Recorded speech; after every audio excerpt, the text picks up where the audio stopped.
but I'm ready to get into this and figure out the chaos system. If you're learning Unreal Engine 5 and want to learn how to destroy objects, then this video is for you. We're going to take a look at Chaos, the destruction system that comes with Unreal 5. And you will learn how to cut your meshes using several cutting methods to have control over the look of your simulation. Oh, then interesting. we will take a look at some of the Chaos properties so you can increase the quality of your destruction. And then we're going to take a look at the field system, so you can learn how to looks pretty easy too, which is surprising. And then we're going to use Niagara to automatically spawn visual effects when using your Chaos destruction. Perfect. And finally, we will cover how to use gameplay with Chaos to destroy elements using other blueprints like a bullet.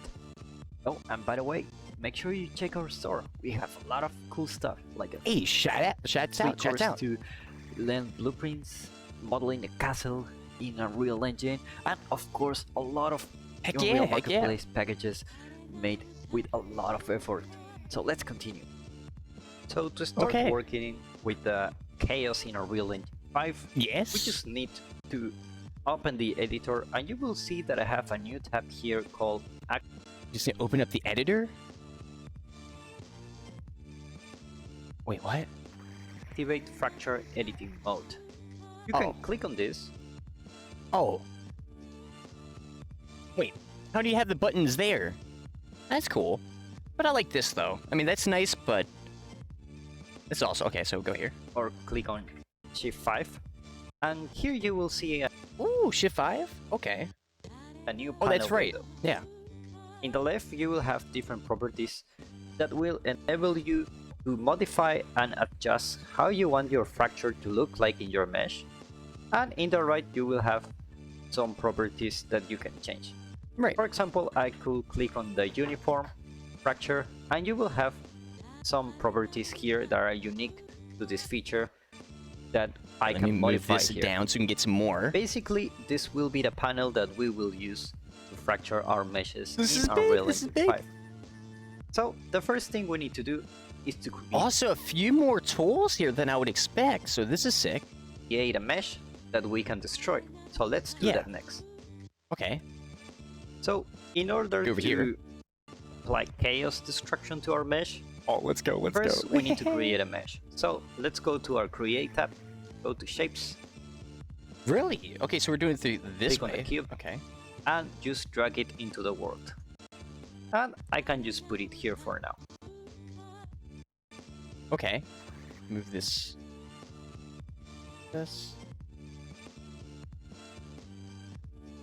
There we go. And maybe I could also that as well.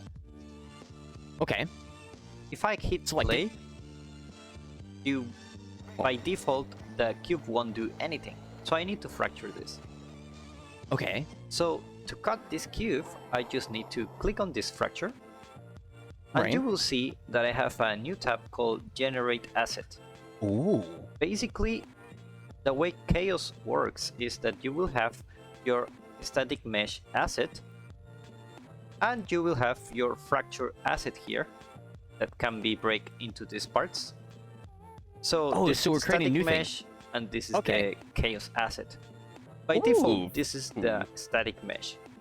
And Chaos doesn't really modify the original one, so you need to make sure the static mesh here has a new asset. And this is what we're gonna do now. We're gonna click on New. I love how he explains that. Okay, that's very important. Good to know. And here we can change where we want to save our new destruction asset. Awesome. Let me put a new folder. Can I do it in here? I can. So, awesome. Assets. This would be what? Cause yeah, this is going into here. This is, well,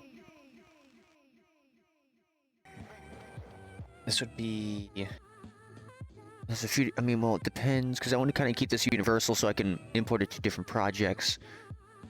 Actually, I'm going to first do, right? Not spell that right? No, I'm not. Chaos.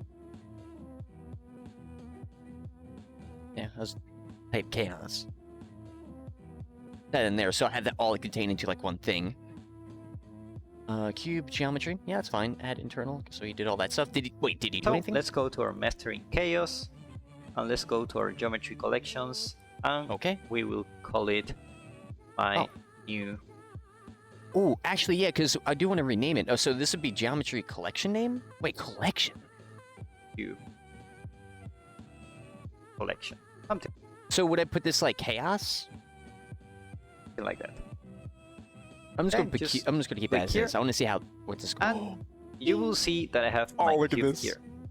This is so sick. So if Okay. you want to change the material, Oh, actually, this I'm is a clicked bug on. Oh, that I'm seeing can this happen already. very often. Oh. Just click on a new Oh level. wait, did I already do it by accident? Then open recent levels. I'm selecting in this.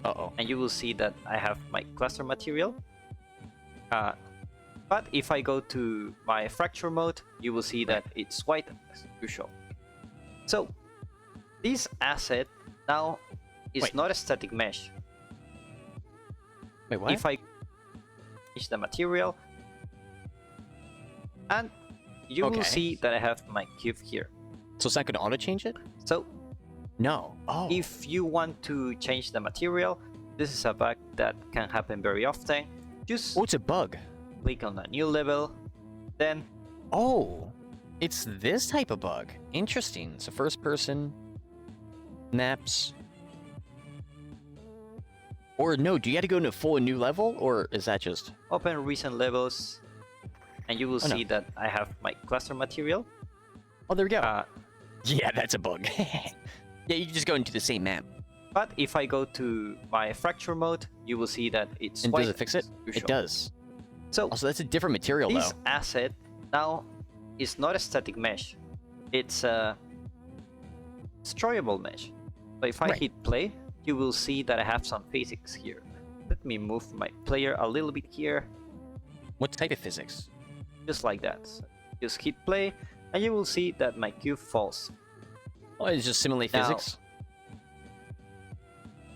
This is the most basic function that Chaos have. It just adds physics to the asset. Interesting. But what you can do with this, if I open my fracture mode, you will Very see interesting. that I have this section, the fracture section. Okay, we will take a look at the rest there's a of lot the more sections little by select little. Options But than he has. first, let's take a look at the fracture one. So if I click on the uniform one Okay. and then Uniform. click here, you will see Where do you click? And then click here.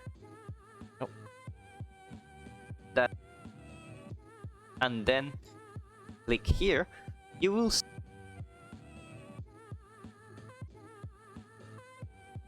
and then click. So if I What? click on the uniform Oh, one there we go. and So I then select this and then select the click model. here, Okay, yeah, you that will does see that I'm reset them. cutting my mesh into materials as several pieces here. Right. Let's take a look at some of the properties that you can have with the functions. For Okay. example, you can change the random seed. Hold up. Okay. Boom. Boom. Common fracture, random seed. It's doing it. It's just takes a second to load. Oh, that's super sick. Okay. It has some randomness in your destruction. If you don't want the way it's cut, then you can change the way the Voronoi is affecting your Nice. mesh. Okay. Of course, Oh, it's you can using change the Voronoi chance texture. to Nice. fracture too. This will generate more variations. And one of the most important things for me is the amplitude. Of course, Amplitude. more amplitude. In the noise. Okay. Oh yeah, uniform Voronoi. Okay. What does that do? Will change the noise, and of course the frequency. Like if you put like 1 or 2, basically it will be more noisy. Okay, let's So go it back scales to it? the defaults. Or frequency, yeah. And Okay. here you can choose the maximum Voronoi pieces. For example, Okay, so this is up here now. I can choose like 50. pieces and minimum Oh. 20. Okay, And that, I can that moves randomize really between fast. the two to have Okay. different results if I Yeah, I want. gotta type it. 20. Once I'm happy with the 40. fracture I have, So let's 40 by 20. get this back to 20. Once we click fracture, 40. our mesh is ready to simulate. 30. I'll do Now, that. there are a couple of things here that you can use. If Okay. you hold shift and press E, you will be able. What? Wait. What these? Wait, what? Hold shift, press E. Is he under?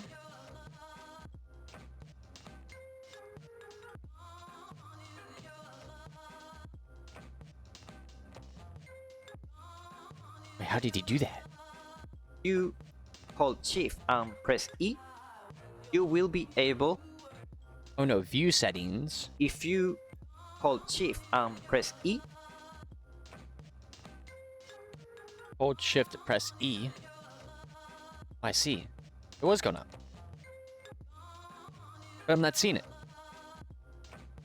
Why? Did it bug out again? I don't know if it did or not. you will be able to explode your mesh, and you can see that you have your fracture mode Okay, here. that's not a good sign. Okay, let's go back to shift 1 and then this. Oh wait, no, this did he mode. fracture it? It looks like it's already fractured. Yeah, I think he fractured it. Yeah, he did. Oh, that's okay, that's what he did. Okay, okay. And then... Oh, that's so sick! And just like that... Fruit slice, but with a cube. Again. Okay, shift 1 and shift 5 to open the fracture mode. Okay. Now, you Okay. can choose the fracture level and you can explode View settings? Okay, okay. it by using this slider. The slider is in all the properties, so you can take a look at how your mesh will actually break. Okay, Oh, that's really So- handy. if I press Control and sorry, let's just move the fracture, and you can see I have different levels. The level 0 is of Oh, okay. course the root of my asset, and the level 1 will be my first level of fracture. Interesting. Okay, so let's So take a this- look of how this works. Yeah. Okay, let's hit play, and you will see that my mesh is breaking into different pieces, Okay. and now my fracture is working. It's not So what's exactly the- pretty, but you know, it's working. I mean, it So- looks sick. Wait, okay, wait, hold up. Uh-oh. Oh, no, it's fracturing. Just needs to be higher? Oh, no, wait. It's that now.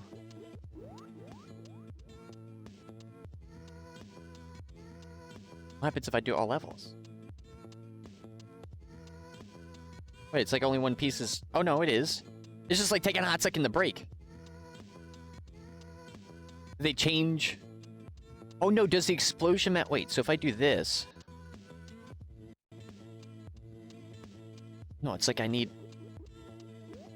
Yeah, it's like I need to hit it around. Yeah, so it's fracturing, it's just... Piece by piece like it's getting damaged, which is super sick. But okay. I wonder what setting that is. The way the cluster works, it's in a hierarchy mode. Okay. For example, I can have this hierarchy here, which is my level 0, and I can break it, let's say, into 3 parts. Some parts like this, and this is I my see hierarchy the selection, level yeah. 1. And I can even break it even more. For example, I can break these pieces into 3 more pieces. This one I can break into 2 more pieces. And this one I could leave it like that. And this will be my hierarchy level 2. So as I increase the hierarchy Interesting. of my destruction, you will see that I increase the number of chunks I have. So what I want to do is to, let's say, increase the hierarchy of this. Right now we have 2, level 0 and level 1.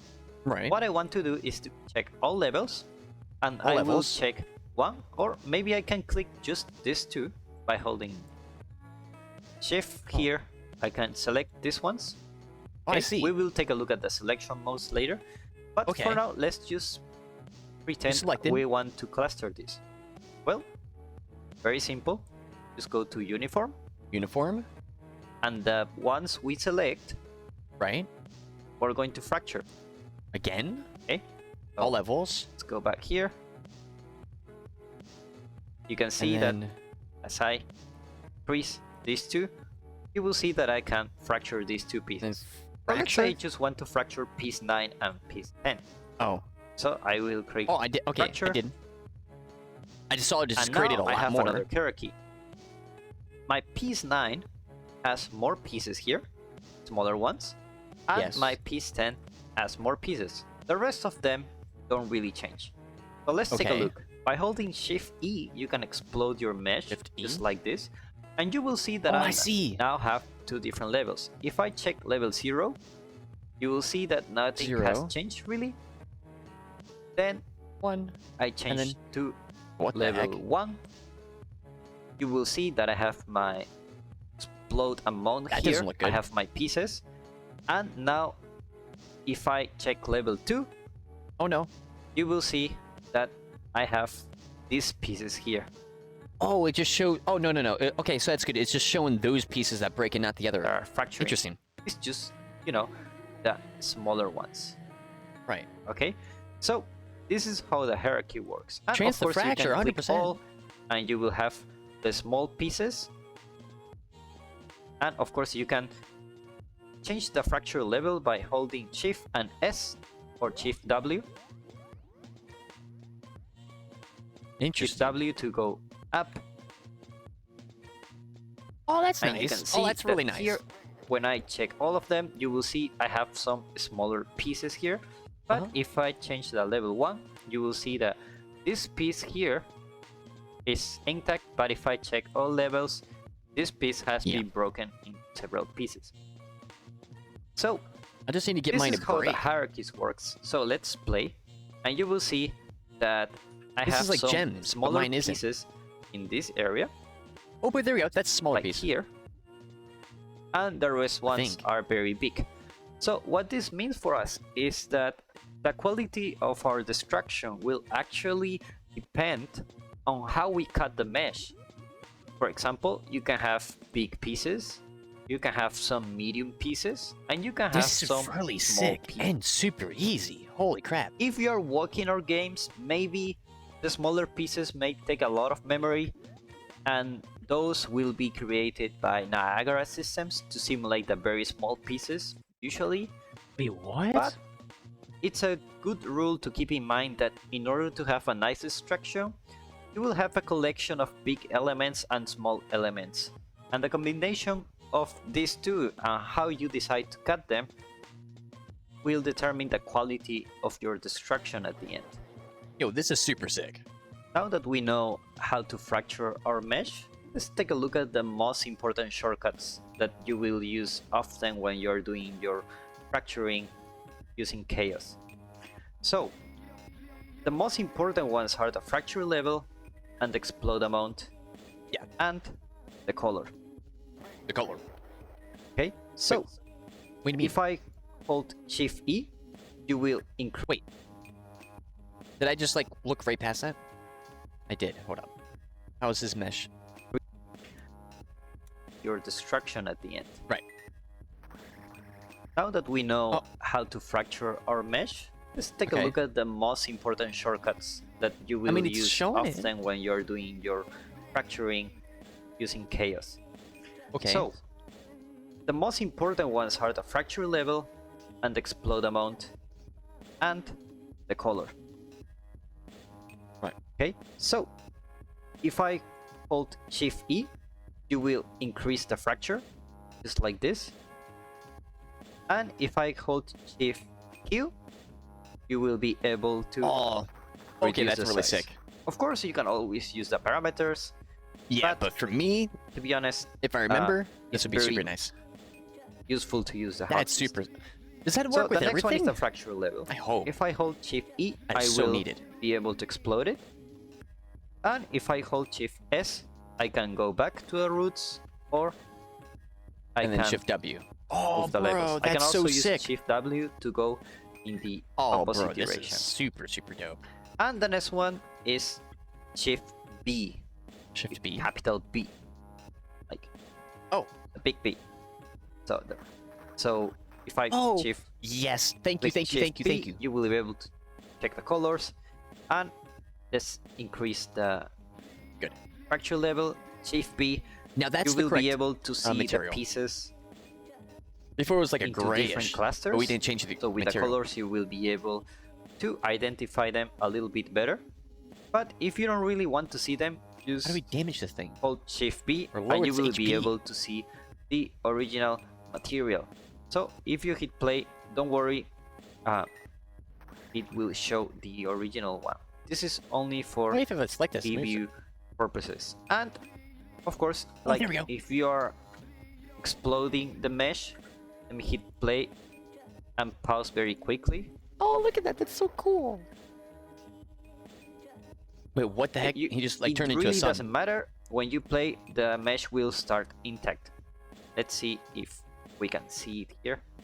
Play, you will see the cube starts without the explode amount. So it's only when you want to preview the mesh. If you go out of this mode, you will still see it, I see. but if you play it, you won't see it. This is so cool, though. These ones are the most important shortcuts that we will use very often. Also, So, chaos Shift E physics or look pretty Q good. to explode the amount. Shift B to change the colors, and Shift W Oh, and Shift S to take a look at different fracture levels. that is so Now sick. let's take a though. look at the selection modes we have here. Yeah. So, in order to have more control over your destruction, you may want to select one piece and do some operations here. So, we have a bunch of options to do that. The first one, of course, is to click here. When the material changes something like yellow, this piece will be selected. And of course, you can control click and control again to deselect or Oh, select so nice. another one. And you can keep selecting the Dude, pieces this you dude, want. like, saying all this stuff Of is course, so amazing. you can do something like this, where you can reduce the I mean, that explode stuff amount should be with- universal, but Shift it's Q still and good that he, Shift like, he's E. saying this so we know. and you can click. If I don't hold Oh, it's so control, nice. I will lose the selection. But there are other ways to select your pieces. Sometimes you want more specific one. For example, you want to select all of them. Click all. Pieces here in my hierarchy Interesting. are very close to each other. So if I click contact, you will be able to select the pieces that are Oh, touching that is so the sick. same one. Okay, And then the next one is the siblings. contact. For example, I can choose this one, and I can choose the siblings.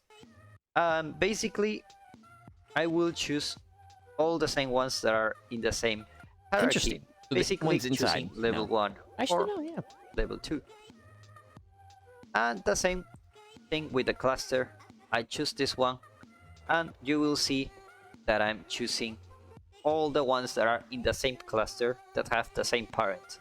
That in this case is Interesting. 18. So if I choose this one and then choose the cluster, I will choose all of them. I can also click here Very and then interesting. shift click to select all of them. And I can control click here and control again to deselect, or shift to select multiple clusters. The other thing I can do is to invert my selection, and this is how you select stuff. For example, if I wanted another level of destruction, I can go here and then select the cluster, Right. and then go to Oh. uniform, and then just break it again. Let's just say something like 5 by 5, My and cluster is then fracture. doing all the stuff. And now though. you will see that my piece that was 18 But that's good. is now divided into 5 parts. 24, 25, 26, He fractured 28, again. and 29. Fracture. And all these parts have inside 3 more stuff. So if I check now, I have level 3. Now if I want to Nice. select this one, I can also fracture this, and I will create more detail for this part. This is how you control which areas you want. Let's say I That's want super, this so, piece to super be sick. big and this piece to be smaller chunks. And maybe this one I can move them, and I can combine them if I want. We'll take a look at those. Ooh. And basically this is the select function. Oh, now we're gonna take a look at the fracture Oh, I should have modes. done the bottom part so it would By break. its default, you have the uniform Voronoi fracture. So we're gonna start with this. Right. The Voronoi fracture is the most common way to fracture an object. It's usually for rigid bodies that will break like this. But not every fracture looks like Voronoi. So let's take a look at what you can do with uniform. So Wait, is he starting with a new one? Okay. I'm gonna start with a new one. Because I want to see the differences, and this would be a great way to do that.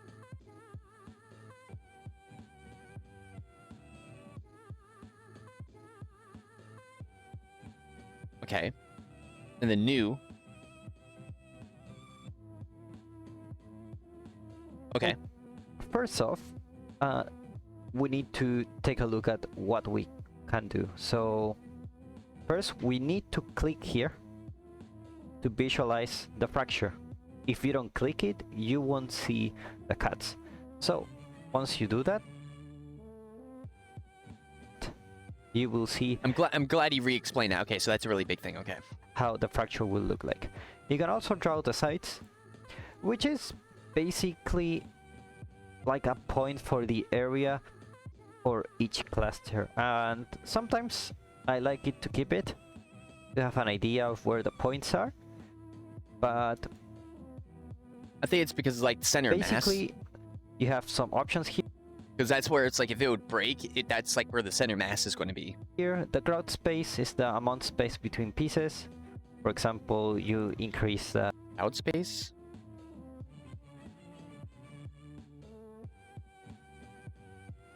Oh no.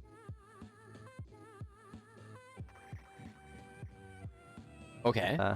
amount of space, and you will basically the pieces will have more distance, and then the noise have the amplitude and the frequency and the octave number.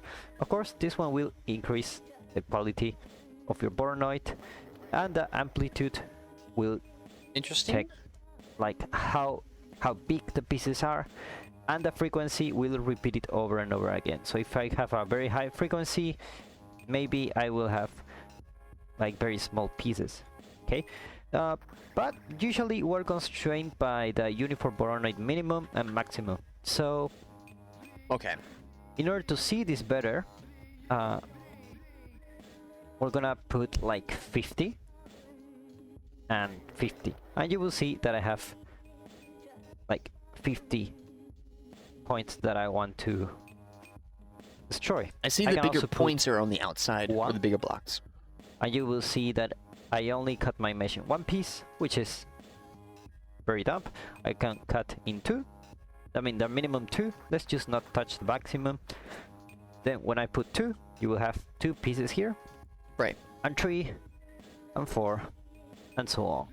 Okay? Yeah, that's a great way to visualize that. So if you want to randomize a little bit, you can put something like 35, the maximum, and I 15, see. the minimum. Okay? And this is where you can have some kind of big pieces or small pieces. The other one is the point spacing. Let's just say like 500 or 5000, something like that. This is constrained, but basically the shorter your point spacing, then the spacing between the collision will be much smaller. For example, between these two areas here, between this one and this one, there should be enough space. So it's better to Okay. keep it at 50 for now.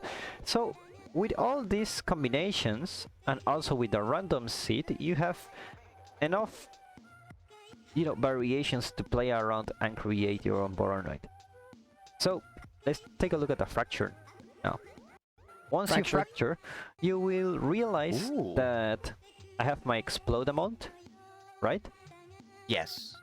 And I also have my Shift B to visualize my original material. Like, I can just go on and use different fractures, but in this case I will use the uniform one. Oh no, wait, this is bugged though. Oh, there you go. I think... Yep, there we go.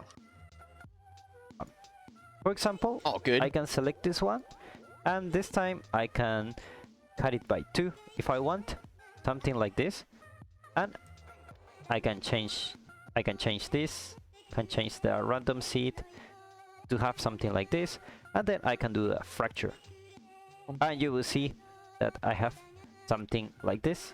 Yes, if you don't really destroy recommend this to fracture face by 2 when you use the Boronoid, but you definitely can. And if I want this to have like a so smaller like if pieces, someone like hits it, it would just destroy a lot here. That if I with Shift Q, I reduce the amount of the explode. Yeah, there we go. Cutting this. Oh, there we go. If I Shift E, I think that spacing is helping us like have that. This space I can Boronoid again with 20 and fracture again.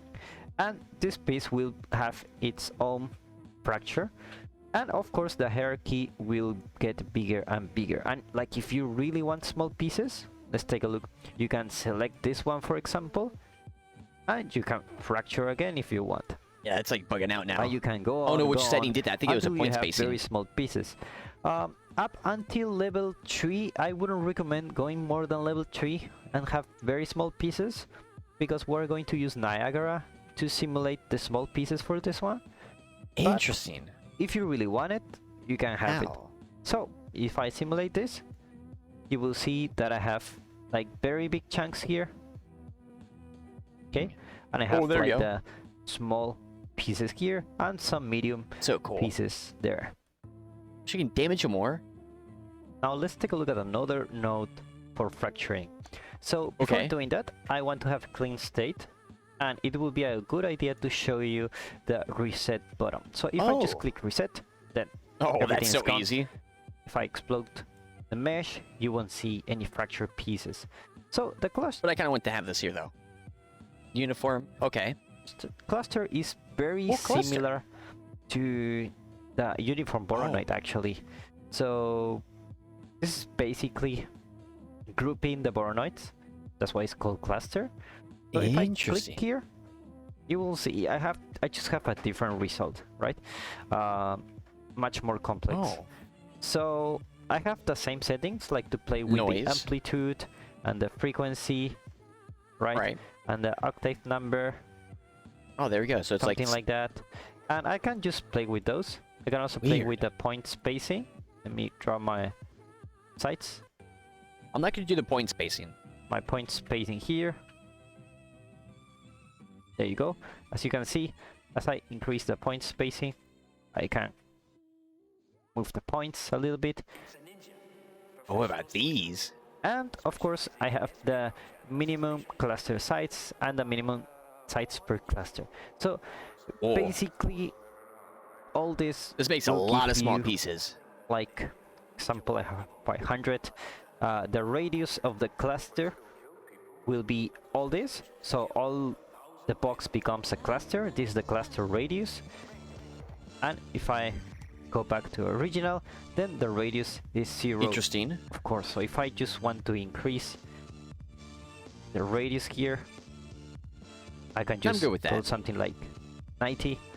But to be honest, if you want to use this mode, this one already have like a, compared to the uniform Boronoid, this one already have a nice variation. So you have like the small pieces and the medium pieces. So I just like to leave it like that, honestly. So let's click on fracture and let's take a look at it. Fracture. So as you can see, I have a lot of big pieces, but also a lot of small pieces, and they're kind of like grouped. and it's nice to see them Yeah. when they destroy. You will see that I have much more variation compared to the uniform That Boronite. didn't break.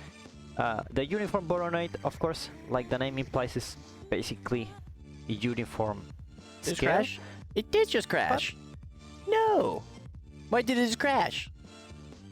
This is chaos. No worries. We'll get right back in. Yes, please. Cursor selected.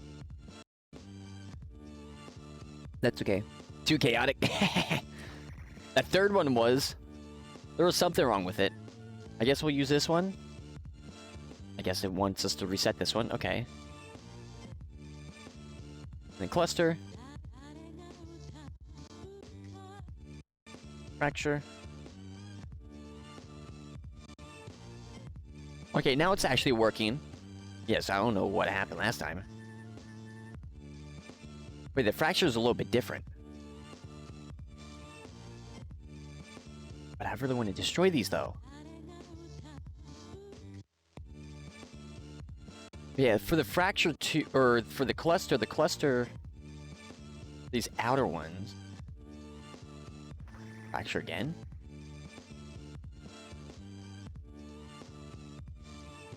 Actually, it doesn't really do that small of pieces as I thought. But it does do this different. Voronoi, yeah, because it's like... Voronoi is kind of like easy to spot once you see it. This one's like a little less easy to spot. You know, this one actually makes some variations. So depending on the thing you want to achieve, you may want to use the cluster one. Yeah. Let's take a look at the radial fracture. And in order to do this, I have a new mesh. So I will create a new collection. I will put... And that's like, okay, hold up. Sphere.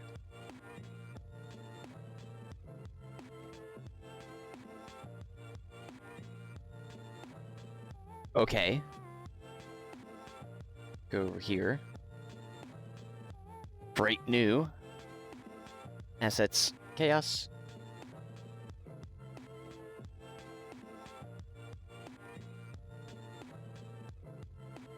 Put Okay. it here. There you go. And now I will put the radial one. The radial one, it's very useful for things like glass and this kind of surface that you want it to break. It's like a bullet hits in. Let's fracture just like this, so you can take a look at how it looks like. If I explode the mesh, you will see that it just breaks in a radial way, just like the glass will break. So let's take a look and play a little bit. And of course, pivot you can move. Wait, you can move it. Has more of the glass feeling, but we can increase the quality of this by playing with some properties. So let's reset this. Reset. And let's go to radial. Let's click on our bone here. Yeah. And here you will see that I have as custom parameters for radial Voronoi. So by default, I can change the center. For example, I can change on X. I can move the center here or here. So they've given us this tool too. The same I can do with Y and D. I wanted to move it on Z-axis. Okay. Then it's the normal map, the normal direction, of course. Can I change it? I change that. By default, I always like to put it on 0, and of course there is the radius. I can to make the hole like smaller. Like if you have like a small bullet here that is breaking, so that can work. Let's leave it by default. The angular steps, basically, you will increase the radial count, and the radial steps you will increase like how many of the inner radius there are here are being created. So you basically by having more of this you will have much more quality. Let's just leave it at 20. Then you have the angle offset. Change the offset of the angle, basically rotates everything. This is very symmetric, the last one, which is my favorite, is just variability, which adds some randomness to the distribution. For example, I guess Radio can put noise. something like 5 or 50. It's a little bit too much, or Maybe something like yeah. that. 6 looks like a good number. So if I fracture this, now you will see that I have like a Fracture. radial cut here, just like that. Okay, Interesting. and let's take a look at the plane. But Yes, very like glass I go breaking. here, like you can see, I have like smaller pieces like glass going on Hey, here, that's and much the big better. ones are just chunks at the border. Oh, that's sick. If I just wanted to have the big ones there, I can just go here, and then let's reset this, go to our radial, click on this one, and let's change the radial steps like 2, Right. something like that. Okay, and the radius we can make it smaller, just like that, and then click fracture, and then you will see that I'm only breaking the middle. So if I click here, play, you will see that I have my glass breaking, Interesting. and in the middle I have the small ones. Compared to the Voronoi fracture, of course, this one is much more specific. Yeah. Now let's take a look at the planar fracture. No, We we get go a to new one planar here. in here. Fracture. Control or Shift B. Then shapes. Cube. Fracture. You will be able to Planar. fracture along the plane. For example, by default my plane is Oh, I gotta generate. Yep. Select. Okay, here we go. here, right? So I can just fracture like this, and it will basically cut the mesh along the plane like this. Oh. It will extend to the infinite. So if I hit play, you will see that I cut my mesh in 2 parts in a very Just straight do it line. once. That's basically Why can't what change the number of cuts? planar does. Okay, let's reset this. Okay, let's go to planar, and here of course you can change the number of clusters, like 2 or 3 or 4. You can have something like can't. 5 for example, and then fracture, and Oh, you will use have Gimbo, that's why. like your cuts here Yeah, Gizmo. in different directions, like one goes here, one Oh, goes so we could actually see the planes up, too. one goes horizontal, and so on, and this creates Very this interesting. feeling.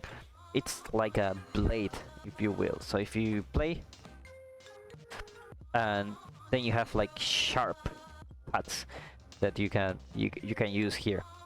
It's not really gonna Uh, break anything. This can be useful, like, I don't know if you play Metal Gear Rising, but you can cut with the blade and it will do a super sharp cut. You have this kind of feeling. Usually for this kind of stuff, let's reset. Oh, interesting. The planar has another mode that you can reference an actor. So let's say you want a very specific cut.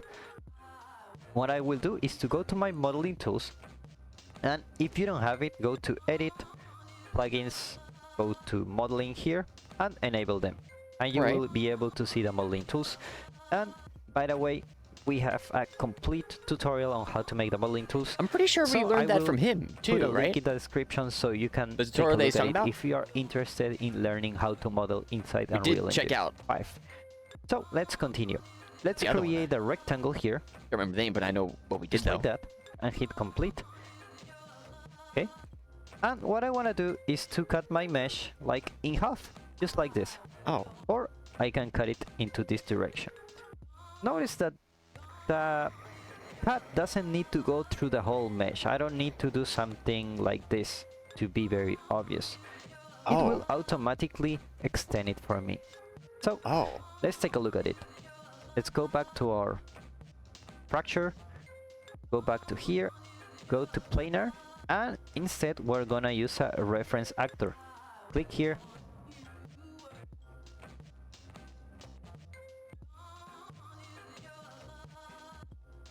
I'm not seeing that. They removed that? They did. Oh no, he's talking about mesh. No. Or maybe mesh? I don't see that option. Plane cut. I bet it's probably in the mesh or another thing. Because same thing with the modeling tab. If it's not there for like in the video, it's probably in a different spot that's much better suited. Like either a different category and or in a different tool. Fracture here, and then put fracture.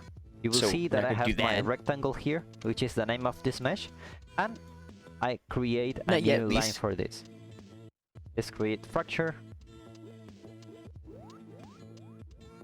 And now, if I explode it, you will see that I I created see. a perfect line using the mesh I That's want. nice. So this can be very useful if you want very specific cuts. For example, I want another one here. Let's go. There are specific cuts with the chaos. You could cut it in the modeling tab. Select this and then Maybe not. fracture. And now I have That's very cool. like 3 pieces here and this one here. So you can cut the mesh in very specific ways just using this one. If you're using a custom mesh, of course, you have much more control. Oh, custom. So if I hit play, this is how it looks like. My mesh is being cut into just planar surfaces. is. And I have 3 meshes here. Did it do it? Another important mode to fracture is the mesh one. Did. So in order to do this, I need to create a mesh? mesh. So I will create a sphere here, and I will put it here, just Okay. like that. And I will move it just like this. Okay? So Oh. let's say I just want to make what it very happened? big. I turned on the fracture tab and it just disappeared. Because I didn't create it. Like this, going to the fracture. Something like this. And I want to cut it here. I see. So with my mesh mode, I will go to my cube, click on fracture, and then click on my root, and then go to mesh. Okay. You can see that I don't have much options. I just need the mesh here, so I will click here to pick the actor and click on this one. Right. Once I do this, just Oh, click single fracture. cut. And you can Hold up, single cut. So yeah, that's and then uniform random.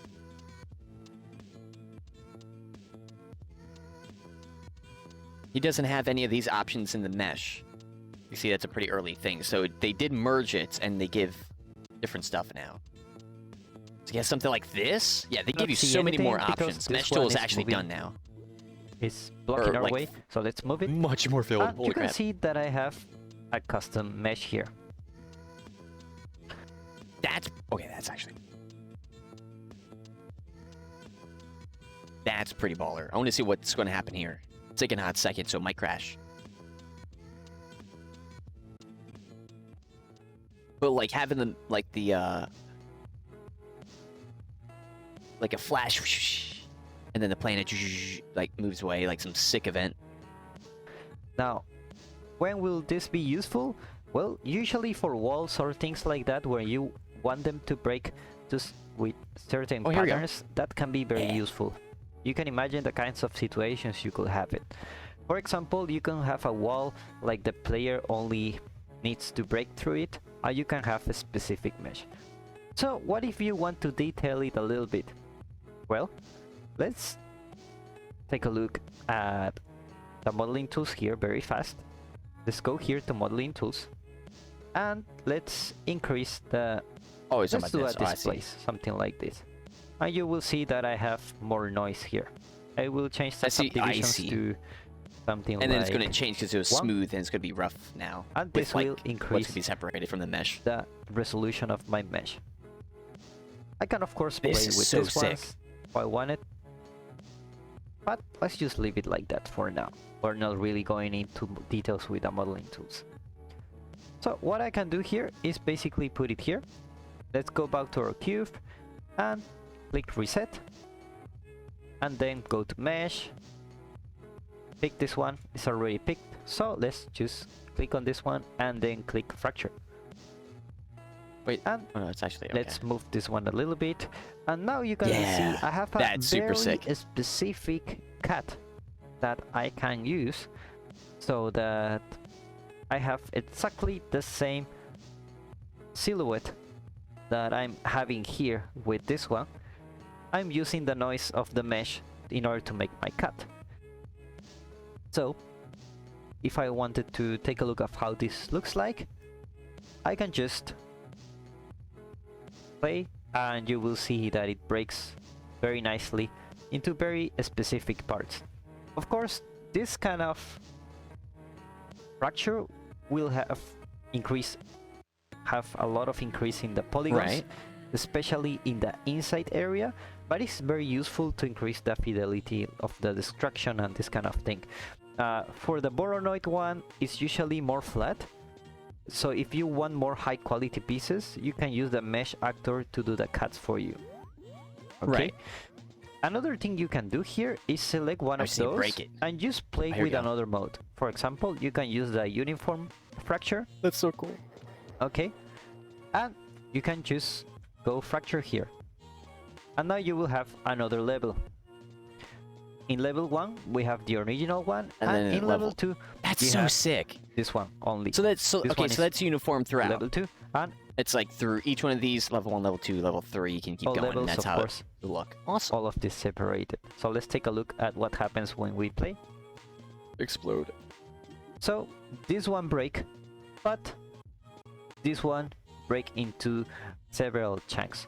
So this is for the bench mode, extremely useful if you want to detail very specific parts and have more details close up to the camera. So this one is one of the most important ones. Yeah, Now it let's seems take pretty a look sick. at the slice fracture. It's a very specific one. So if you click on this one and you click Right. on this, let me just fracture this so you can take a look at what this does. Essentially, it's adding Okay. slices in X and Y and Z. In this case, the X, Y, and Z is 3, 3, 1. So let's fracture so you can take a look at what this does. If I fracture Oh, this, interesting. you will see that I have my Shift Oh, it's like the E, loop tool like in this. Blender. and I can Shift Q to make it. And you can have a very specific That's cut for very this. yeah. So basically what it's doing is cut in X 3 times, 1, 2, and 3, and in Y another time, and in Z 1 time, like this. So this could be Y and X depending on your orientation. I believe this one should be Y, but anyway, what this does is to have a very, it has like Oh, a that's break what I feeling, wanted you know? earlier. Oh, Like this looks like a bricks that have fall down. And of course you can play with the settings here. So if we go to our fracture, let's reset this, and what I will do is to go to the slice, click on this Oh. one, and of course I can boom. change the number of X, for Then we got example, brick, which he just got brick too. Okay, like this. You can see the ones here are it's changing. interesting that it's happening I like can that. change like Mine was working like I that. don't know, 5 on Y, and I can change the randomness of these ones, just like this. Okay, and we can offset the variation, and That's pretty cool. we can basically That's actually really sick because if this is like more like brick or like stone wall type of design, where like that's like one panel, another panel. If you wanted something a little bit rotate different, them then you into can. different directions. It could be even If I wood. rotate them a little bit, Or I like, will have I mean, you something a can little have bit like tilted, that type of structure. not perfectly square. Right. So when I play the game, you can see that I have this kind of result. Why is he having texture Okay, issues though? You can see how all these different fracture modes will Is it because greatly he was in global illumination? change the quality of the simulation. Depending on medium. how you cut your mesh, Or in high? it will change how it looks like. So the fracture mode is extremely important, and it's the first step when you do your destruction. Now let's take a look at the Yes. brick fracture. Yeah. So if I click on brick, you will see that I have my brick here, Brick. I just click on this one, and let me click fracture so you can take a look at what this does. It will basically create the bricks here. Very Stretcher. useful if you want to Stack. create like a brick wall, something like English. that. What? Oh, snap. Personally, I find that Header. the slide mode I mean, just speak about like works this better earlier, for like me this. Yeah. to So if have it's the brick like filling compared brick to this wall, one. you But can make it let's just take a destructible. look, just in case. So let's reset this. But how's the Let's texture go gonna to the look? brick, and here you have some properties like the changed, something like that, like different types of bricks. English.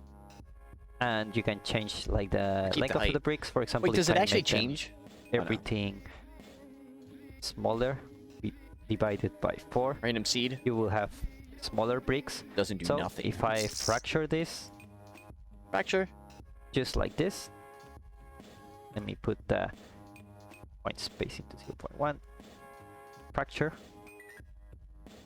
you will see that I have more bricks here. oh, I see. Oh, Wait a that's little how it's bit. fracturing. Interesting. Well, this is English, right? Interesting. And there you go. It took a while because Also, I'm it's a purposely lot of keeping the pieces. like Voronoi So- texture up because I like seeing this. Let's take a look at when you play. Interesting. And basically, the point spacing will make it like more high quality, let's say. But of course, you can see how the brick is working here. Like, Interesting. you have So it makes it all high your quality. bricks here, and it's working really Because of nicely. this? Is that why? Because we're not supposed to be getting Okay. this issue? And of course, this part could be removed. Yeah, Potentially, that looks all funky. this is the bricks, and this one is something. You know what? This is why I prefer the slice one. It's much faster, and but you know the brick comes with a lot of options too. Yeah. Now let's take a look at the cluster options here. I mean, we'll actually put a hold on that for now. We're at 45 minutes and 20 seconds. Because, yeah, Oh, there this is you the go. brick stuff. It took a did while that. because it's a lot of pieces. Oh. So let's take a look at. When Yeah, you here we play. go. And Or is this... basically, Oh, no. the point spacing will make it Or no, do we like- finish this part? more high Oh, quality. no, yeah, we did finish this part. let's Okay, say. so it's the next one here. But of course, So now let's this. take, Yeah. now let's take a look at the cluster There we go. options here.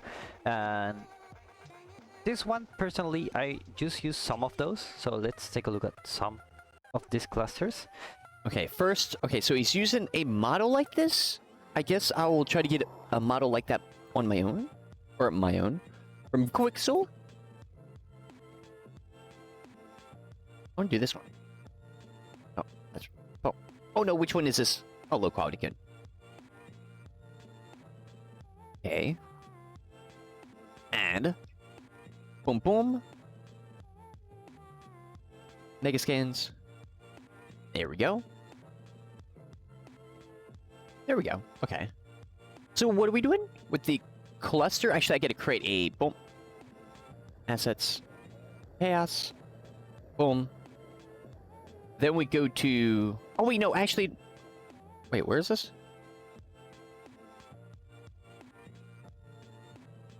I have 2 levels Oh, no, wait. Is this far back? Clustering properties? Oh, no. of No, this is clustering here. here. Level 2, level Because it did mess up where we last were last One. time. Guess we'll see. and of course level 0 only I has know it's around here. the If root. not right here. So let's just say I want to uncluster this or level up. For example, I have this piece here. Oh, I see. I see what he's talking about. Okay, I thought he was talking about something different. Okay, so cluster here. Right. Now, okay, hold up. So he's okay. So he's already fractured. So let me do that. Fracture. And then he's like selected on one. Actually, maybe I want to fracture this a little bit more. Control Z. On the uniform. Where's... Oh, no, it says 30 by 30 frequency fracture. It's a little bit better. I can just select all. And then fracture again. Yeah, I want it like that. Okay. So I select a piece. Yeah, much better. I have 2 levels of clustering here. Level 2. Oh, yeah. Okay. level I see. I 1, see what it means now. Okay. And of course, level 0 only has the root. Because I saw So him clicked on this, so that could like confuse me. Like, wait, cluster? Are you talking about like some settings in here? let's just say But no. I want to uncluster this or level up. For example, I have this piece here, or maybe all these pieces that I have here, and I just want them to be in another level, so I can just put level up. I see. Does it show me where they leveled up to? Well, they leveled up to the first one. So if I go to the second one, it's got that much geometry. So if I select the second one, well, if I level up, it does that. It's actually making it one piece in the second part. Why not in the first part? But it's putting it... Wait, is it swapping it? Because I see it's here. Explode.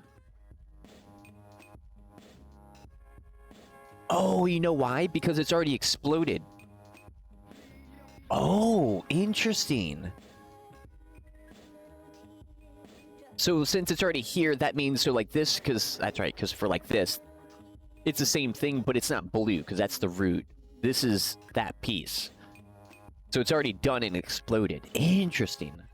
And now this will be part of the level 1 hierarchy. So you can make it where it just like shatters into like a million pieces instantly, and that's how you would do it? I can do the same with this, like this, and I can level up. And now I will only have like 1 level. Let me fracture a little bit more. Let me find the contact ones. Go. And then go to fracture. Okay, now I have another one here. And what I can do is uncluster, just like this. I can uncluster this, remove parent cluster and move up to another level.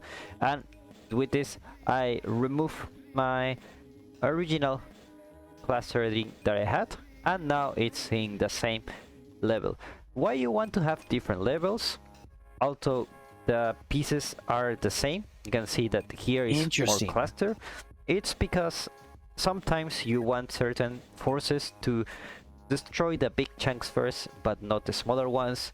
And you want to have different damage thresholds to have control over which pieces you want to destroy first and which pieces you want to destroy later. So I would like it where it actually breaks, so I don't want to do that. Basically, it's very straightforward. I will leave you to play with this, but basically is to organize the clusters a little bit. Okay, and of course you have the magnet and the auto cluster, something like this. You will do the auto cluster for these ones, and it will take a while, but you know, basically it will do the clustering for you if you don't really want to think much. But you know, this is another option. You know, the magnet and you know the cluster are other ways to use the fracture here. You can of course use the selection and the siblings and do another uniform boronoid or a cluster one or any other kind of fracture you want.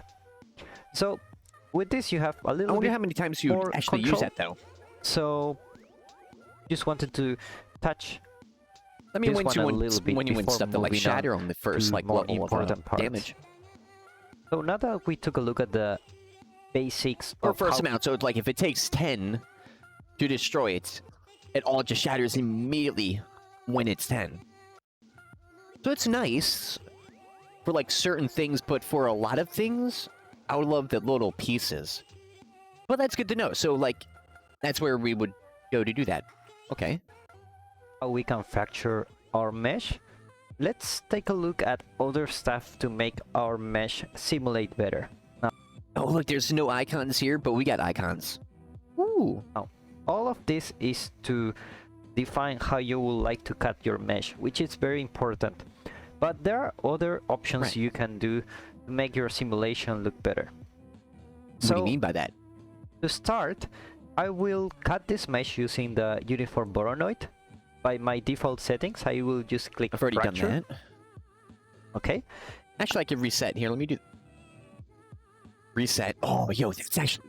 Bro, that's pretty spicy. That's pretty spicy. And then select. Okay. And now I will choose another level, such as this one maybe. Okay, so... Using control. I will make, or maybe just the ones on top, something like this. I will make it a little bit smaller, just like that. So if I can take a look at the fracture, you will see that I have some smaller pieces here and the big chunks here. So first break. Let's take a look at what happens when I simulate my mesh. Yeah. Hit play. It doesn't exactly look very pretty, right? The chunks are there. There's not enough force to break the it. Small ones and the big ones, which I think it's very nice. But we need to play with some properties in order to make this one better. Okay. So if you take a look at our asset, you will see that I have some elements here, of course, but I have a res collection here in my chaos physics. If I open... Wait, hold up. We get a new tab. Yeah, chaos physics. Ooh. Or is that always there? This one, you will see that Ooh. I have a bunch of properties. And by the way, if you don't see the details, make sure you click on Windows and click on Details. Sometimes it's easy to have the window like this and you don't see them and you panic. So don't worry, just click on this one in I just Asset recently did that Editor, with a go to different Details, tab. But thankfully I know you it's can go fine. here. So yeah, so anytime when you're in that situation, always check there. Which would be here, mainly. This is like extra stuff, mainly would be here.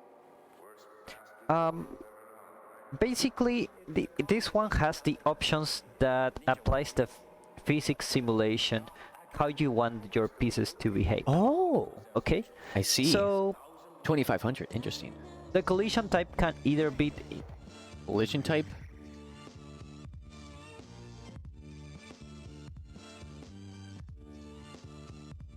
That's gone. Oh no, collision. Collision type. Oh, this? Okay, well that's new. Okay, so this has changed a little bit. Or... And this is not this old. This video, actually, is it? No, it's a year old. Considering, because I mean, for a year, they could have done really nothing, but yeah, this shows a lot. by particle implicit. Which is really good. So, now in 5.3, it's getting even better. So this stuff is, not exactly this, but like stuff around this, like weight painting and all that stuff is getting even better. Editing boons and all that good jazz. so we will take a look at those later, but the one I want you to take a look at is the implicit type. Basically, each mesh has a collision. If I hit play, you will see that the reason why this one doesn't work, it's because I'm having some issues with this. So what I will do is to change the implicit type to level set instead of box. So now I hit play, you will see that my collision is much better. We get it. We get the reason new is my collision is being much more let's remove this one.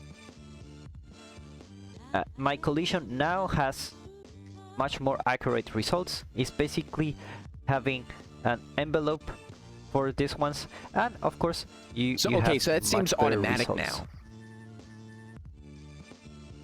Well, automatic in the sense like the settings like this already. to increase the quality of your simulation is to play with the mass. For example, I have here the option to check mass as density. By default, let's simulate this. Mass is density. My mesh will break, but it doesn't have any mass to it. So what I can do, I will click escape. Oh, I see, because he was like window, shaking. Remember, Right. go to rest collection, and you will. And now have he's going to here. turn on. This You can also, by the way, is turned on automatically for me now. So, interesting. press mass as density. Is that what Click it, makes like click this, save, just that like little And extra now, bit of like click goodiness? simulate again, Yeah, and now already. this works much better. Let's click. Now, does he need more? escape Actually, no, again, because it was. and now what I want still to moving do a is little to change this mass to Yeah, yeah. something like 2000. I was about to say it was still shaking, but I could tell it was different. Save it, simulate. And now, yeah, now- instantly. Oh, boom. This kind of mask can work Yeah. much better with kind of asset. Basically, it feels heavy, especially if we put it like It here. does. You will feel like it's Yeah, that's so destroying good. much more naturally here. Now let's take a look Oh. at the damage threshold. Yes. By default, Please. I have 250 here. Where? 250. Where? Chaos physics. Where'd he go? And let me open my geometry collection Oh, and change my explicit to level set and use as something like 2000. Okay, this will allow me to have my simulation much more realistic. Let's He's click gonna show it? simulate, and now you have like I have my mesh here. It's simulating. So I will make this one down, and what I will do is if you check the properties here, and you Yes. also have this here in the damage threshold, of course.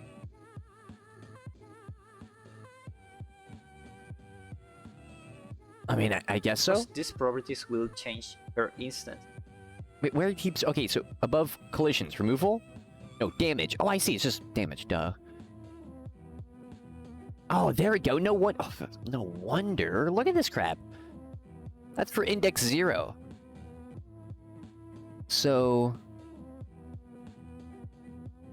500. Like that. There we go. Ah, finally. It was okay. So then we go over this. What else is it going to show? So Jeez. what you can do is to Oh. have different damage threshold to destroy the mesh. For example, I Bang. can increase this Yeah, there we to go. 10 million, something like this, like a Oh, wait, crazy that kind of looks number. like wooden shards. Hold up. And now Control B? No. Alt B. I gotta. Oh. Or is it bugged? Alt B? Oh no. So I gotta select all of it? Alt B. B?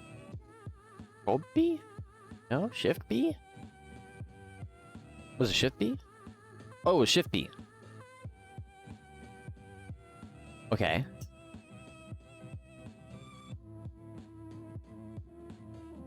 That looks pretty good. Oh, and the splinters. Oh, that actually looks so good. And the mesh, I mean, like,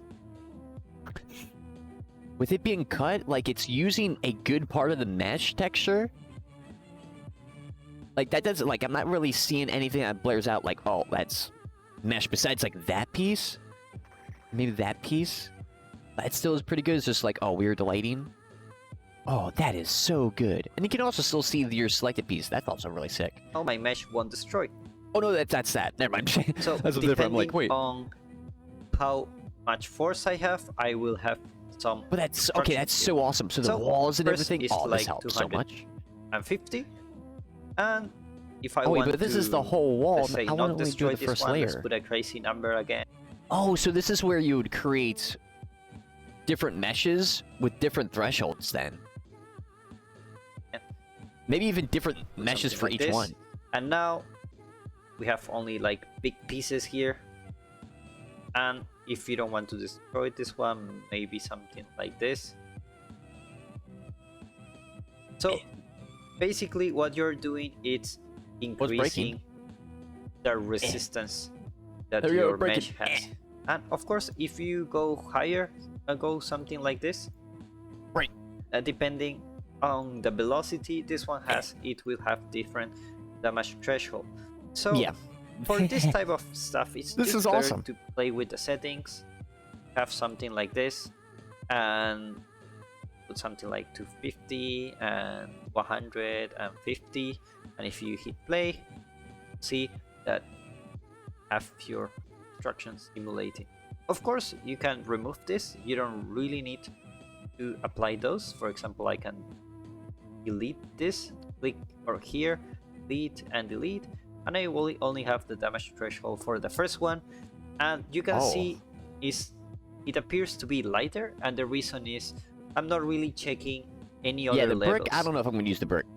So unless you delete that part, they only have this stuff. Is basically I have my levels here, and I have other clusters, and I have other clusters. Yeah. Just like this, and this will This be is so my sick. 0, 1, and 2, and I'm deciding.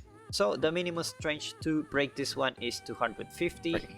The minimum strength to break this one is like 100. Right.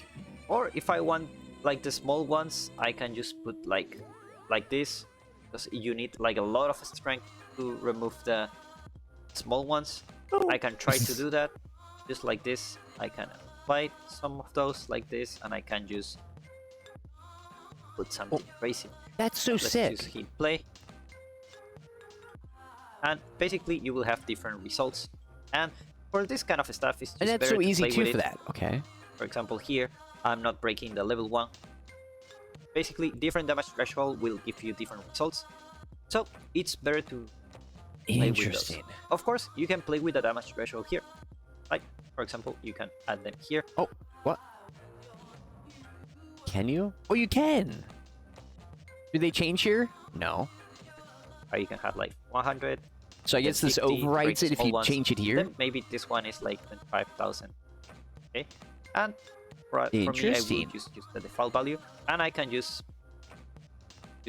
damage threshold cluster for all different levels. Will actually Well, like, automatically? unify everything. But for me, right now, Oh. just this one. Okay. Oh. So Then what damage does it take? Because okay, so it unifies all the damage by what number? Because it doesn't let you input, it like closes the other thing down. Interesting. This is the damage threshold is very important actually. Yeah. And with this, I think we're ready to go to the fields node. Of course, we have more options here, but as we continue to progress through the course, we will touch little by little these options. All right. One of the things that I want to cover before going on to other fun topics, it's the creation of UVs. So by default, if we use a Voronoi fracture here, click on fracture, and we try to explode our mesh, Yeah, the UVs. you will see that my UVs are like kind of broken. Not that They bad don't though. do the UVs automatically. So what you need to do is to make the UVs. And in order to we visualize can? it, Wait, what? Hold up. it's better. I will put the material from Megascans that I have. Let's just say maybe this one, and put it here in the second one. Wait, wait, what? Oh. I see. Okay. Okay. And let's wait it until compiles. So then what do we do then? Basically, what we we just- will do here, it's go down Okay. here Cluster. to the auto UV. Okay. Hold up. UV. Where is that? Okay, so UV, edit, embed, utilities, auto UV. Okay. And we can do that very easy. So We can clicked use on it. Auto UV. But before, let's wait for the shaders. It's about to finish. I'm good. I'm all good Just on my side. 90%. There you go. Okay. So Okay. Let's try to check the UVs. Okay, if we hit play. Wait, then how... Oh, layout and make? Did he do that? Oh. I mean, sure. I mean, I'm probably because that's why he chose a different mesh. Because it's probably not the right texture for that. Also, did I use the wrong texture slot?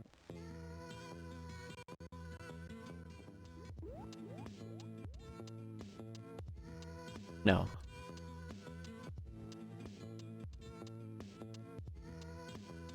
Okay, so what do I do? You will see that I have some UVs, and looks like automatically it will have some. And the good thing is that you can change the inside area of your destruction. But if you don't like these UVs, you can totally go to here to auto UV, and you can change the resolution. I will leave it at 512.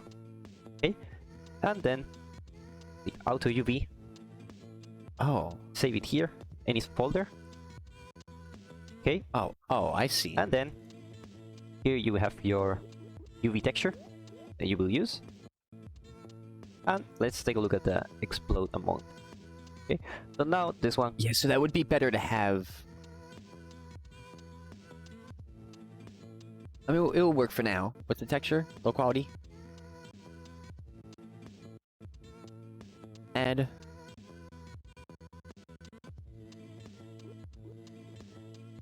And then correct.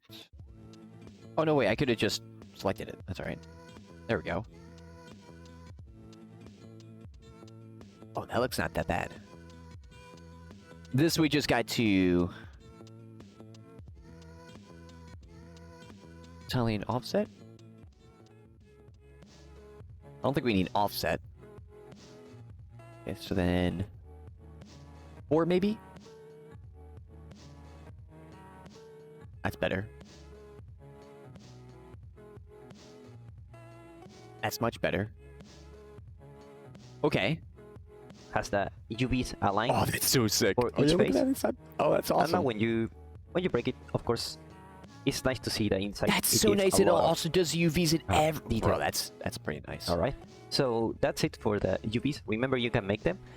By default, looks like they will use that is so nice. simple UVs at the beginning, but just in case if your UVs are wrong or you want to change them, remember you can do this inside of Unreal. Bro, that is so before we continue, I want you to show what you can get with the Chaos Destruction demo.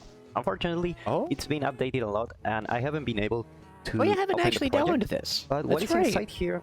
It's the field system. The field system allows us to create, different blueprints that will trigger destruction. And that's great.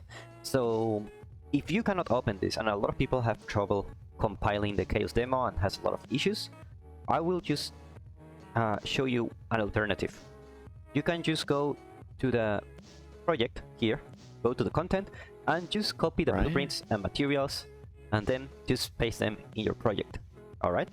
So once I do that, interesting, I will have something like this. Okay. But it's gonna before doing that, go to plugins and go to fields. Go to field and go to field system and click. Okay, hold up. So then, let me do that then. Okay. Because wait, hold up. So what do I need to do? Okay. Blueprints to the Chaos Destruction demo. Okay. And then I need to copy that stuff. Because that's right, you can't do that. That's another because I like to go to the project files and I like to start the actual files from there, or my projects from there. Since it's a little bit fast, like if I know which one I'm going for and I know the name and all that stuff, because sometimes I forget the name, so I got to go through the actual Unreal one. Or if I'm creating a project, then I go into the Unreal one. Which, while that's someone, I guess we'll check this out. Project here, go to the content, and just copy the blueprints and materials, and then just paste them in your project. All right. Okay. So once I do that, I will have something like this. Okay. But before doing that, go to plugins and go to fields. Go to field and go to field system and click enable. So the field system, it's a plugin that will enable you to use field functions in blueprints, and the field functions will allow you to add forces to destroy your mesh on runtime. All right. So inside of here, you will have this folder. It's you have a lot of blueprints here. We will go little by little to show you what each one of those do. And of course, you have the materials because you don't want to kill the dependencies, and the materials are very nice. So in the next parts, I will show you how to use these fields, and I will show you which ones are the most important ones. Okay. Okay, so let's start with first field, that is the anchor field. The anchor, or I don't know how you say this, the anchor or the anchor. It comes with a white cube actually. So if you open this, you have a very simple viewport that has the cube that you want to use in order to specify which areas you want to anchor. I will just call it like that for now, okay? And then you can go to the construction script, and I will just explain this a little bit. You don't need to actually create this by yourself. That's the reason we import the blueprints from the Chaos demo. Right. But basically, what this is first we get the box that we're using, and we create a calling field, okay? And in this box, anything that is touching it, this is our field node, we add a construction field, and we change the dynamic state, okay? You don't really need to understand this if you don't want, but if you want, you can really go deep into how these fields work. Okay? Yeah. So how do we use this? If I hit play, you will see that my mesh just starts falling. I will put my mesh a little bit closer to the player, like this. Okay. Starts falling, and one of the things that a lot of people are trying to do is, how do I stop my mesh from falling from the start? And you can put it at the beginning, and just as you can see, health? it really doesn't matter. It will still fall, and that's not really what we want. So in order to fix this, we can use the anchor field. So the anchor field, or because you could increase the health, which might be okay for like certain objects, but like if you want the health to be 250, just start breaking, and then another 250 or 500 or whatever. Then you need this, or do something like this. In a position where I want, but it'd be better to like grab this from the files. Parts from my destruction to not move. Okay, just like that. Oh wait, what? And you can scale it non-uniformly if or you is want. That, the idea is that not gonna wait? This box has a fall off, so it can have a smooth transition. And basically, these parts are not going to move. Anchor point. Oh. So if I hit play, you will see that it's still falling. And the reason is we haven't specified the destruction mesh that you need to use the anchor field. So what we will do is to go to our destruction mesh, and here, maybe this one is 0 for you, so you will click on initialization fields, click plus, and then use the pick actor from scene, and then it'll be the box. Click here on our anchor field. Right. And just by doing that, we click play, and our mesh doesn't move anymore. So what this does is, no matter what force you apply, this thing will never be destroyed. So this gives us with another problem. So okay, now my mesh doesn't destroys, but only from the bottom. Now I want to destroy it, right? I need to have control over when I want to destroy it. And this is where we're gonna take a look at other force fields. Okay, so let's destroy this mesh. And we're gonna do that by using another field. This time we're going to use the cluster strain field. Okay. So you can take a look at that. Just this is very interesting the stuff. anchor field, and it has basically the same. It has a fall off. In this case, it's a radius. That's why we're using a sphere, and we're adding a force here. Right. External strain. That's the force. Okay. So by default, this won't work on Unreal Engine 5, and I have been trying to figure out why, but I have a workaround for this field to work in Unreal Engine 5. This used to work perfectly in Unreal Engine 4, but in 5 I cannot manage to do this here. But if you want to enable it, we need to do a couple of things. So we will open our cluster field, and we have it here. And in the event graph, we're going to create an event, a custom event. And this event, we can call it toggle field, maybe. Okay? And then we will call this event. It's like an event, call it other event. And call function, and we call toggle. Okay. Okay? So toggle field will call toggle. Toggle will call all the rest of the nodes. Okay? So click And compile. what is this going to do? And now what we need to do is to enable this. And a good way is just to open the level blueprint. Oh. Okay? Inside my level blueprint, I can script all the events that are happening in my scene. Usually you will want this to have in a blueprint itself, but to demonstrate the fields, we're going to use the level blueprint. So the way we're going to use it is we're going to click on our mesh. Well, not our mesh actually. We need to add this field. Sorry, we need to add this field here. Okay. Oh, so we do. We need to specify a radius. Let's say I want to destroy the top of it. Okay, just like that. Oh, so you only want to destroy a part of it. I want to destroy the top. So when you anchor it, you can't destroy any part of it? And you will see that here I have a force. It's a magnitude. This will make me specify how high or how low is the strength of the force. But let's play with it later. So, I just want to put it here. And by default, if I hit play, nothing happens, okay? And if I hit like initialization fields, I put this one, then nothing happened, okay? So let's remove this one. We only want to have our anchor field. And you click this one, and then you go to your level blueprint. And here you will reference the cluster strength field, okay? Inside of here, you will call the toggle field, which is the event we created before. And we can just put any input. For example, I would put the 2 key with my keyboard, and I will. And it's going to fire. Okay. And then it's now going to let's break. Save all. Only that part. And now let's play. Now nothing happens, and I will press 2, and you will see that I apply force to all my mesh. And just by using this, I'm able to have control over this. Now these force fields are different. They have different classes, and they have different properties. So we will take a look at the most important ones. For this one, I don't find much of a difference.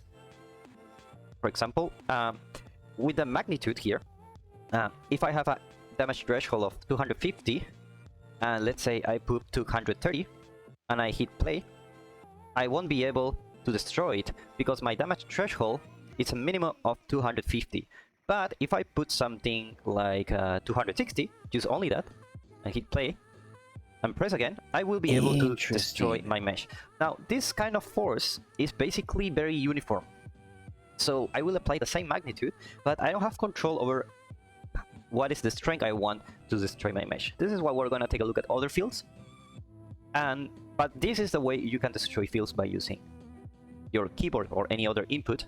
So you can press 2, and then my mesh will fall. And as you can see, my mesh that wasn't supposed to fall, it's still in place. So that's a good thing to have. So another important field is the force and strength.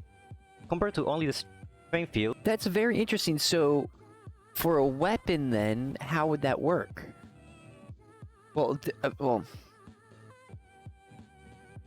I guess it could work in a few different ways. I guess it really depends on how the projectile works in your game.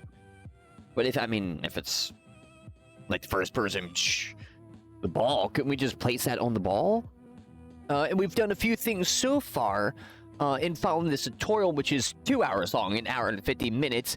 And we're at 1 hour and 12 minutes right now on this video. So once I do that, I will have something like this. Okay? But before doing that, go to plugins and go to fields. Go to field. And go to field system. Click enable. So the field system, it's a plugin that will enable you to use field functions in blueprints. And the field functions will allow you to add forces to and then we did that stuff. On run. And then you went up And then you And just then- place some stuff, which I guess we could copy. I guess we'll do it with this object. There we go, and end. Or... Why is it not? That's weird.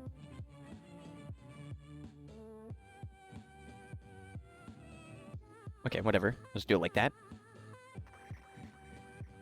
Then we go to the blueprints. Then the anchor field. Oh wait, but how do we break the top part though? Oh no, that's right, because we're that's right. Get something like this. Yeah, so let's so let's go through and then copy the code. Something like that. That would be pretty sick looking. Okay. So he does that. Use the pick actor from scene, and then click here on our anchor field. Actually, no, that's right. Hold up. Back up a little bit. And Because it's got this that has- blueprint code. the cube that you want to. Oh, it's in this. Loading up. Here it is. Compile save. Oh no, is it not? Oh no, it is. It's just I got double click here so I could actually see it. to use in order viewport. to specify which areas you want to anchor. I will just call it like that for now, okay? And then Like that. you can go to the construction script, and I will just explain this a little bit. You don't need to actually create this by yourself. That's Yeah. the reason we import. Yeah, so deep we've already into like learned how that. to be closer to that a lot of. So the anchor And field, then we do this. I'm gonna put it on a position where I want all my parts from my this Yes, box not going all to that move, stuff. and to use the anchor. And here, maybe this Okay. one is 0 for you, so you will click on initial. On what? Initialization field. And where's that? Oh, that's because we gotta go to the cube. Wait, which one is he on? No, he's on the statue. Oh.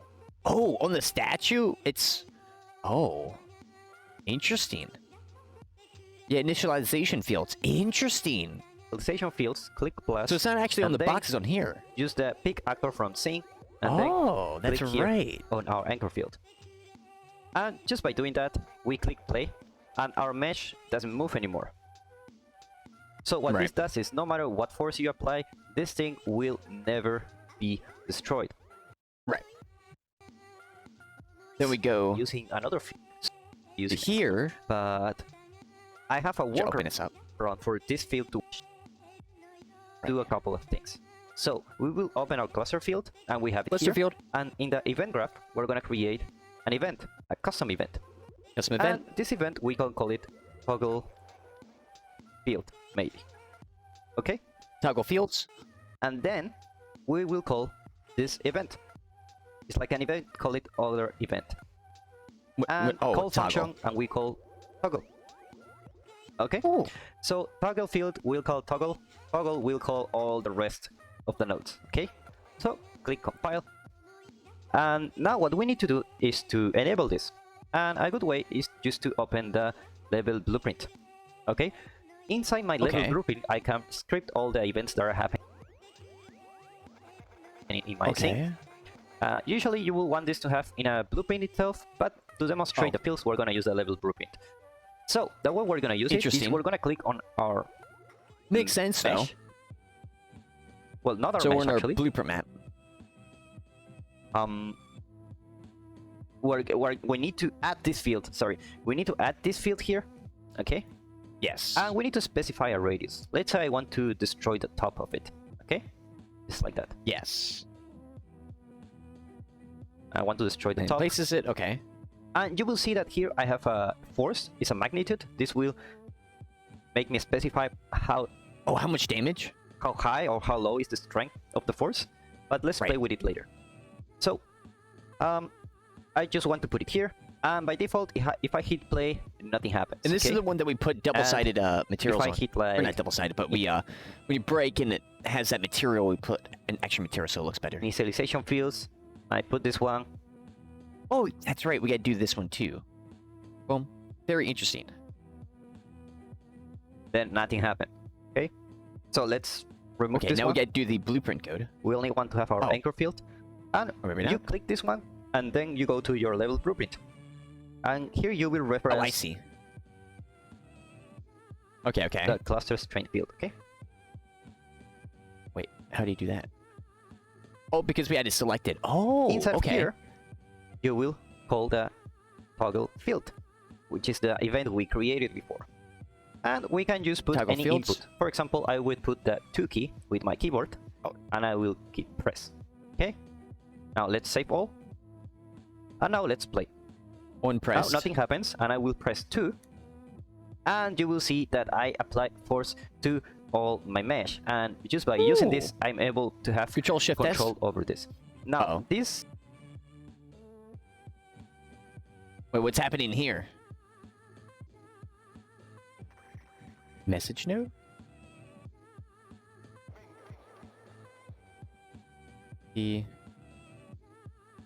Wait, what? Uh-oh. Wait, what? Wait, this is actually bugging out now.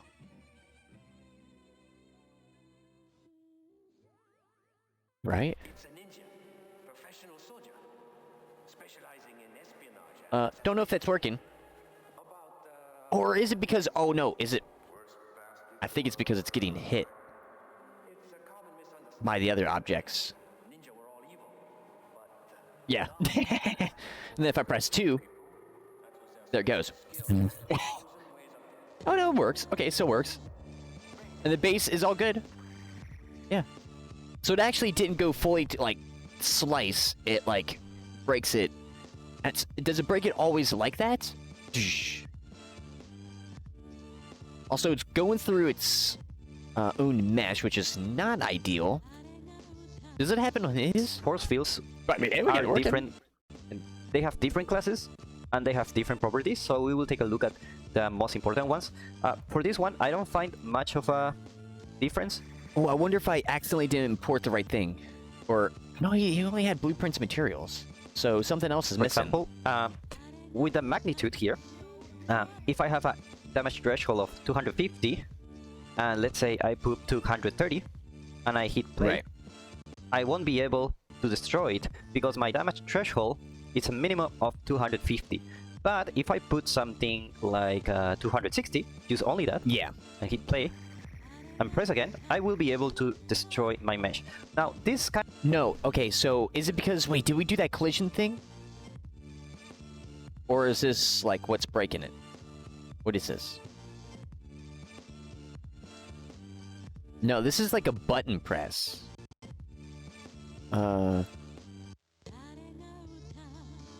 Wasn't there... collisions? I think there was a... I forget, but there was a thing that... I think talked about this? Unless this is what is making it... Actually, I don't understand, like, why it would just, like... do that. Okay, so there's definitely a setting somewhere. Which I think we already went over. kind I of guess force we'll is see. basically very uniform. So I will apply the same magnitude, but I don't have I mean, it's control over working. what is the strength I want to destroy my mesh. This is why we're gonna take a look at other fields. But this is the way you can destroy fields by using your keyboard or any other input. So you can press 2, and then my mesh will fall. And as you can see, my mesh that wasn't supposed to fall, it's still in place. So that's a good Yeah, thing which to is have. super cool. So another important field is the force and strain. Compared to only the strain field, this one comes with a force parameter. So if I put it here, you will see that I have a strain magnitude and a force magnitude. Ooh. The strain will determine if I'm strong enough to destroy the mesh, and the force will determine how much force I apply to destroy mesh. Essentially, if this Interesting. number is higher, the pieces will go flying, and if this number is lower, they will just fall naturally. Oh. So, in order to activate this, we need to edit the blueprint, just like we did before, because Oh, this one's also this bugged. event cannot be called outside of this one. So let's Custom just create a custom event, and we will call toggle. it toggle field, just like that. And Force. just like before, we will put a toggle here, whole Straight. function, Okay, Toggle. this event called this event, and this event triggers the rest of the things. All right. And then we So- go to our level blueprint. Now let's go to our level blueprint and let's put this into positions. Maybe Oh, but first let me select, right click, bring it in, toggle force strain, be okay. something like here, compile save. maybe like this. Okay. So Control in order Shift S, to 'cause there's, activate like, 8 this one, things we unsaved. need to go to our level blueprint, and when we click this, go to our level blueprint, and then call reference, and then we will call the event we created, toggle build, this one, and we will use the number 2 key. Okay, so click compile, save everything, and now Keyboard 3. if I click 2, then I destroy my mesh. Now what I can try to do is to change the force magnitude to something like Oh, that 1. was. Oh, interesting. Interesting. I can see it. It like it pushes and it's like it kind of like whips the objects kind of back. So like rocket impacts. So if I increase that force and probably fracture some of that even more, I could probably make that look even better. Wait, did that do what I just think it just did? It is. Oh, it is. Wait, what the heck? Wait, are they both? Oh, well, this is stuff that we can... Yeah, that we can fix that. Those are just collision or things. 0.1. But then I can still press 3. And then 2. Which breaks that even more. Interesting. Oh, that's going for a ride. Like very subtle. And if I do it, like it will have a minimal strength to destroy the mesh. Or I can go very high and let's say multiply this by 100. And now if I destroy it, the meshes will have a little bit more strength. Or I can just do something like this, very crazy. Then I destroy it. And you can see that this mesh went really far because this part is really affecting it. So let's divide this by 10. Maybe we can see it clearly. And you can see that I have the pieces That's that, so cool. you know, they jump like a popcorn. And, you know, you can have this parameter to control how much strength you want to play to the field. Of course, if you want it very subtle, just put something like 10. And then you just click 2, and then it will fall like naturally. But if you're saying like you have a wizard that is throwing a fireball, and it's like you want to have something like this maybe, Right. it will That's feel like cool. it has a little bit of more punch, more power. You can multiply by 10 maybe, and play again. And you can see Force with I fall off. destroy the meshes. And the part that is here, it's actually having the most amount of strength, and it will decrease with the radius until you have a smooth follow. So this is the force and strength blueprint, and I will put it here in my how about favorite with fields, fall off? so you can take a look later. I will share the project files with you, so you can play with it on your side. Now let's take a look at the force field with fall off. I already did our usual setup with custom event and call the event that calls the other event, and with this, let's drag it into our level. Actually, let's take a see look if at we what can this get does. a big So explosion. this is very similar to the last field we checked, but there is a small difference that we have a rotation Right multiplier. here. Make it actually come forwards.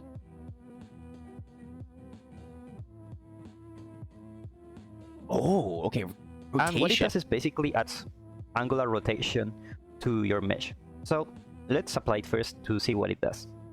So yeah, so let's open I'm fine with our this. little I still blueprint. got it. Right, I still gotta do that. Right click. Boom. Oh no, we gotta go into the blueprint.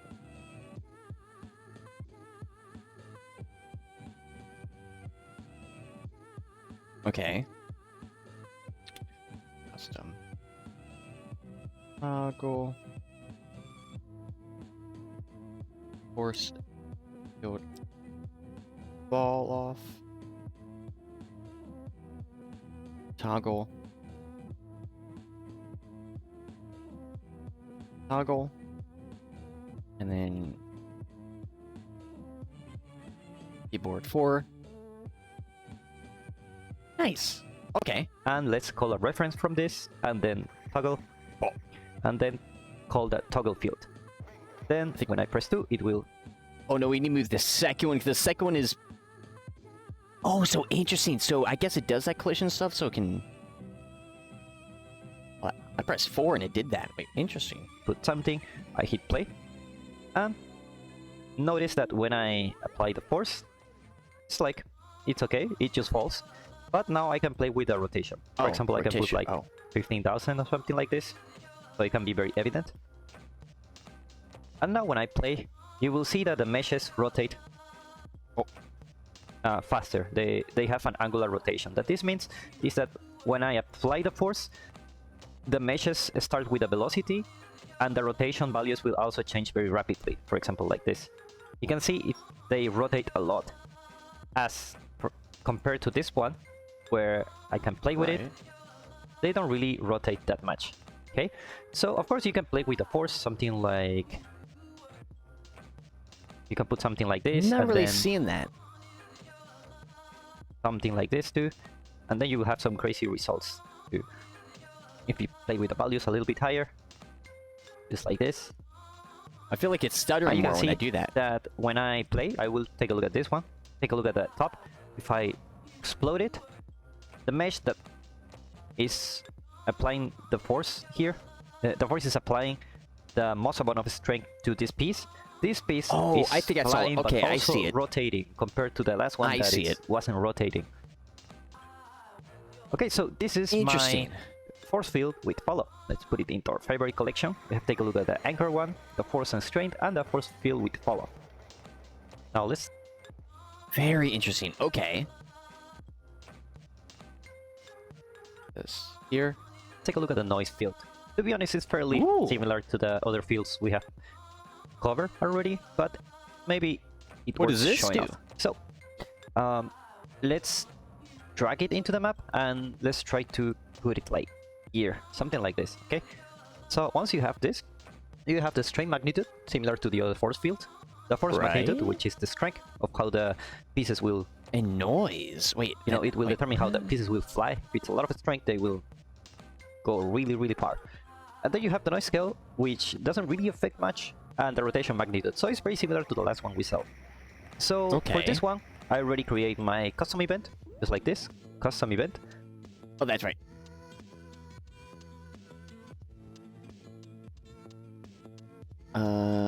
Custom. I'm calling this trigger actor just by calling call trigger actor, just like this. Okay, let me delete this. Okay, compile. And now here, let's reference our noise field. Trigger actor. I will drag it and call the toggle field. And then Selected. Right click. Boom. Toggle noise field. Keyboard 5. I just need to Awesome. toggle it by pressing 2. So what is this gonna So do? if I hit play, you will see that there is a small piece that starts flying like very fast. Take a look at this one. Take a look at the top.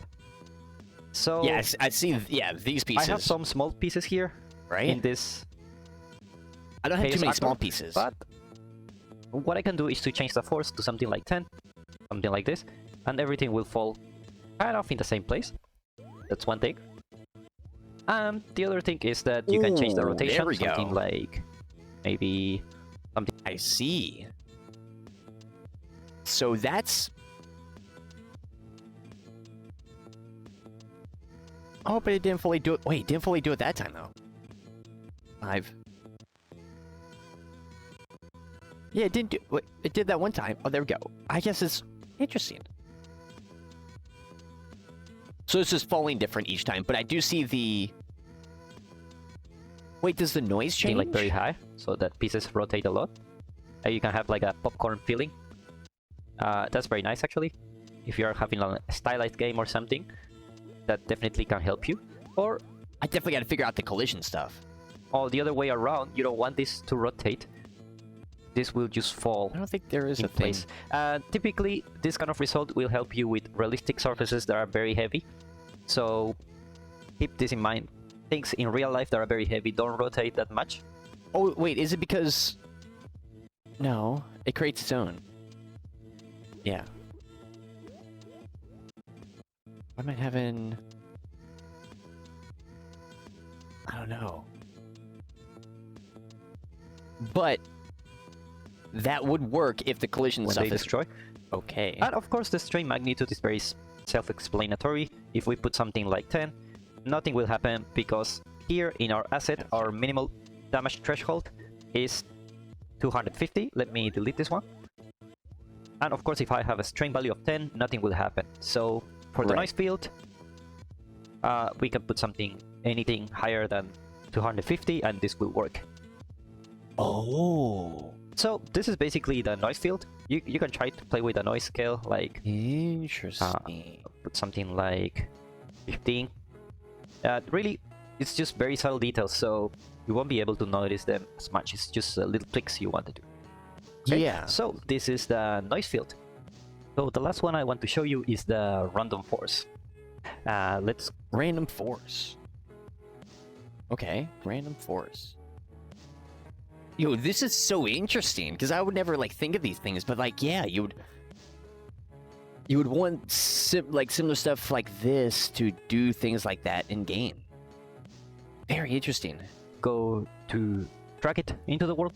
Let's drag the force, and it's just a strain magnitude and a force magnitude. So we're gonna do the same for this. We're gonna open the blueprint, and First, I want to move this. First, yeah, open blueprint. here in the beginning we're just going to create our custom event. It's custom event and toggle field, Random. and then we will call this one called trigger force. actor, and this will do it. So Trigger compile, actor. and let's First call- person. let's reference our asset. Say this one, get a little bit bigger. Toggle. And let's reference our asset in the level blueprint. So right Keyboard click, 6. create reference, and then drag this, and then toggle. Yo, this is a really field. good practice for like getting this down. Okay, now that you have this, drag the Typing it press button fast. 2 to this one, and we're good to go. So this one is fairly similar to the other ones, but it can have a little bit of a different result because it adds random forces.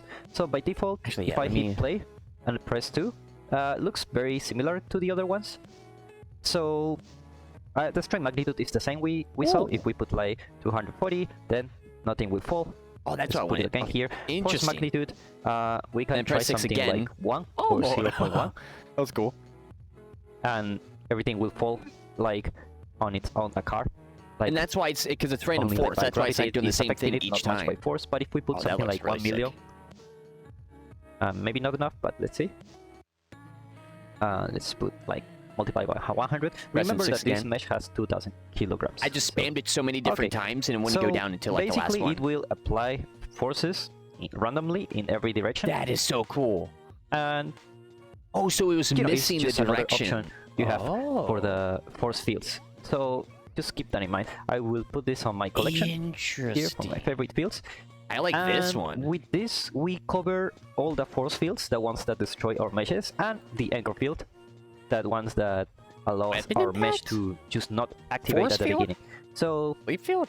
now we're gonna take a look at some other utility blueprints, such as the disable and the sleep field, that will help disable. us to optimize our destruction. Now let's take a look at the disable field. If I hit play and activate my destruction, you will see that my meshes are activating all the whole way, and this is making my game a little bit laggy, not very Oh. performance wise. So what we need to do is to disable them. So we're going to do that with a disable field. So we're gonna drag it here, Disable? and we're gonna put Okay. it in a place where the fields where they fall in the ground, they will be disabled here. Something like this. Okay? So let's hit play and activate our destruction again. So it's gonna fall and disappear? And now you will see that anything that is touching the green box now is disabled. I can walk on it, and my performance is much better now. I'm not simulating the destruction. So I think that's the issue that we're having. I guess we are simulating it. I gotta figure that out.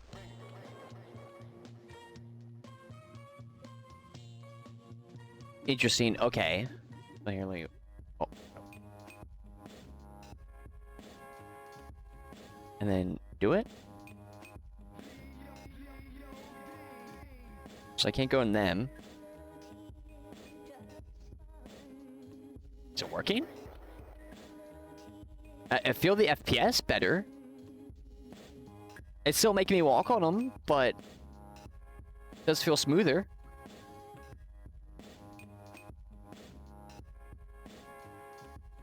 Interesting. Okay. Any more? Look at this one. Okay, so the thing about this field is starts with a magnitude. So by default, let me put this one here so you can take a look better.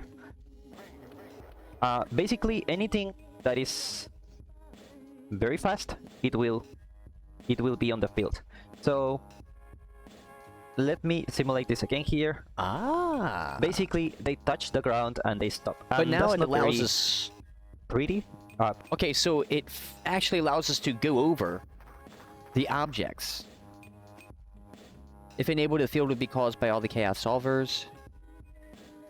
That's very interesting. Okay. Performance-wise, is very nice, but that's why the magnitude property comes here. You can type something Right. like 100. What would and that do? It will wait until the magnitude it's, you know, a little bit lower. Let's just say the velocity goes down and down until it reaches something like 100, Oh. and then it will stop. Before it was Oh, that's really nice. like this number was like 500,000, I think, and this Wait, does that... Okay, so does that mean when the object is actually stopped, it cannot move ever again? means if the velocity is like 500,000 or more, then it will stop. And of Yeah, course, just a like lot of them will stop freeze. with that. So if we put something like So you 100, do want that kind of low, but depending then on your object, you might do our want to lower pieces that. will just flip after a But it while. seems like after kinda they good just lose at this some number. momentum. Okay. So this is the disable field. I'm gonna put it here in my favorite fields. And with this, now Yeah. we're gonna take a look. This at is our so sleep. this type of stuff kind of reminds me of like the gem editor for like the Men of War and kind of Call to Arms games a little bit for whatever reason. Sleeping field. Gives me that vibe. So now let's take a look at the sleeping field. Let's move this one here so it doesn't bother. And let's go back to our content browser. Oh, sleeping Here, fields. go to sleeping field, drag it here. Yeah, what is And this? let's drag it like this. Okay, so the sleeping field works a little bit different. Okay.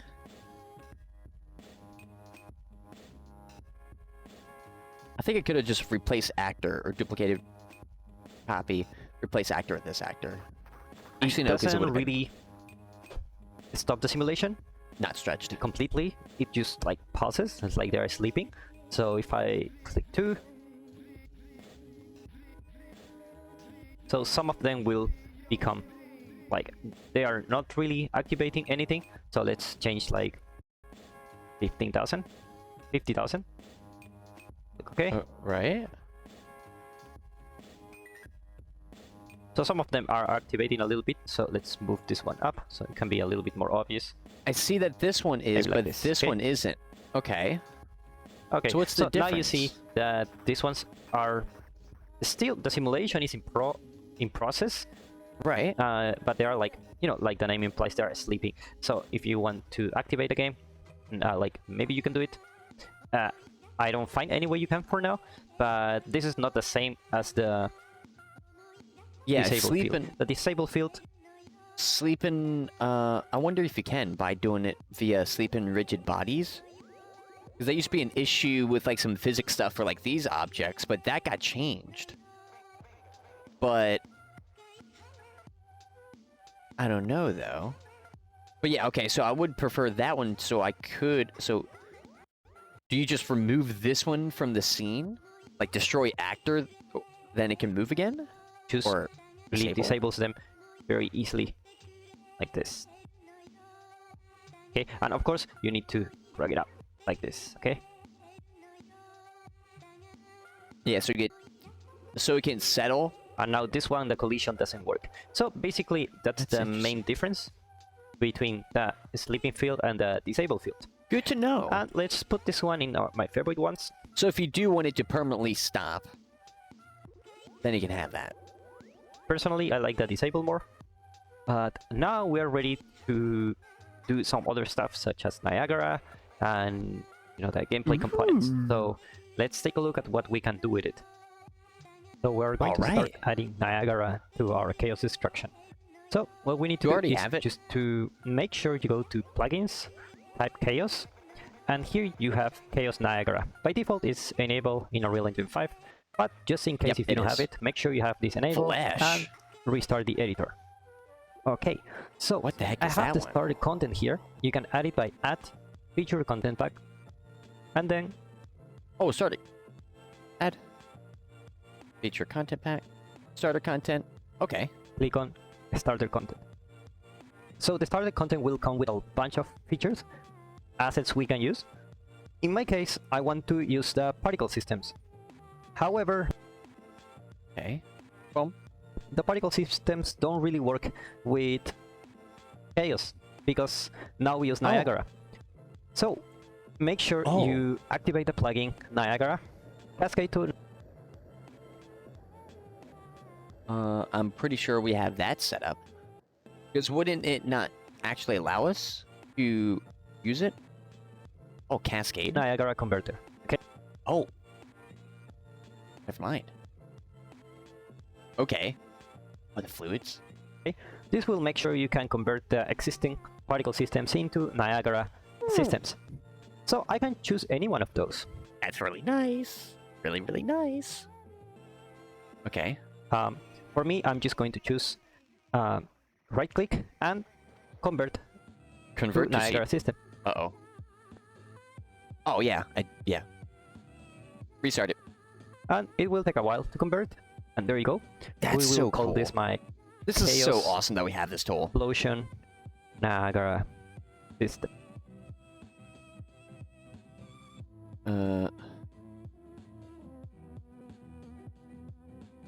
NS. Okay. Just like that. So I if you opened take it a up look by accident. at it, what you will see is that you have your explosion. And if you're new to Niagara, we will have some Niagara tutorials in our channel. Make sure you check them out. Ooh, okay. Too. So for now, what I want you to understand is that there is this spawn particle and this we did emitter look at this update, a little bit though. And this will happen into all our emitters. Our emitters are a collection of systems. Well, let's just say particle systems that are together. We create a Niagara system. So we have the emitters, and each emitter needs to be activated by using the chaos component. So in order to do that, we need to go to the particle spawn or the particle update. First the emitter update, and let's choose chaos.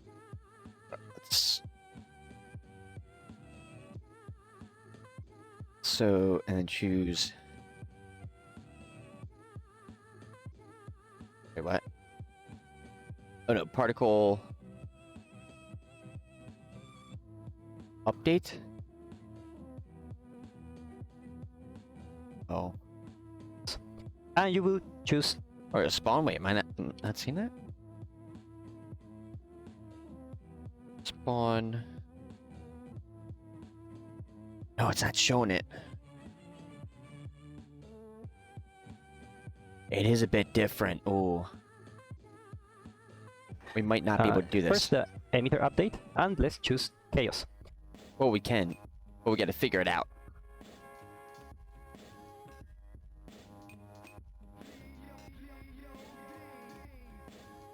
Chaos. I'm not seeing chaos though. So is it something different? Wait, do we even need to do this? And because you will it's already choose a spawn from chaos. So let's do that. And now the shockwave won't spawn. So the next one we need to take care of, it's the particle spawn. We will type chaos and apply chaos data. Okay. Now we don't really need to use this anymore. This.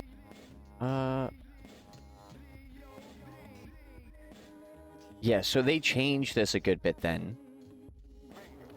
Especially for doing this, because if you want to convert stuff, I guess they auto do it a bit more. Do we even need to do any of this? These spawn bursts, we don't need them because we will spawn from the chaos system. So here you will see I have my properties in my Niagara, and automatically when I add a parameter here, a new module is spawned from chaos and apply chaos data, you will see that I have my chaos destruction data here. My data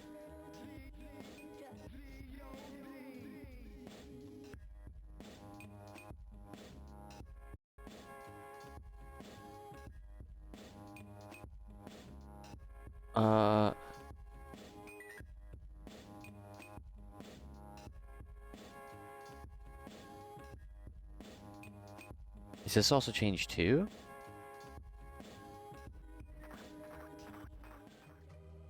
It is. Wait, am I in the right thing? Selection? Yeah. They changed that much. is divided into 3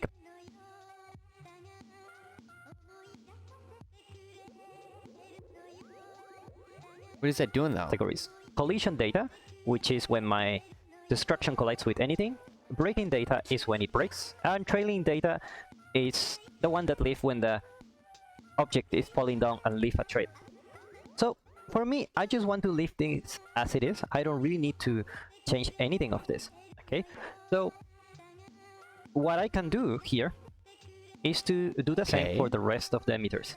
For example, I can click on emitter update and type chaos and uncheck spawn burst instantaneous, and then go to particle spawn and do the same here. And you need to do the same for all your modules. Okay, so I will just continue very quickly here.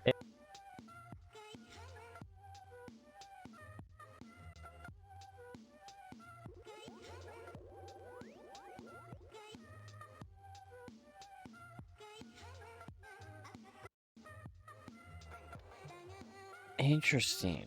Emitter update chaos spawn from chaos and particle spawn chaos apply.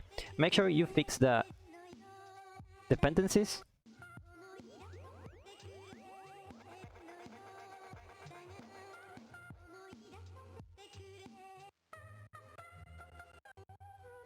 Not seeing that.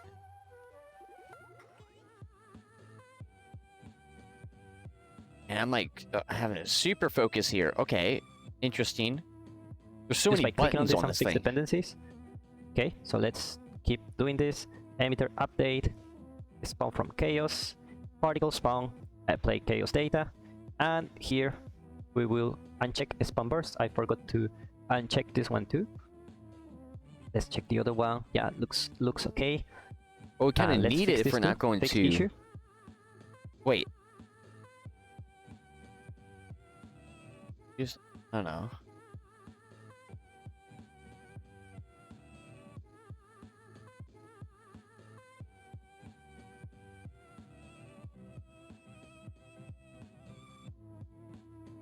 Just making sure.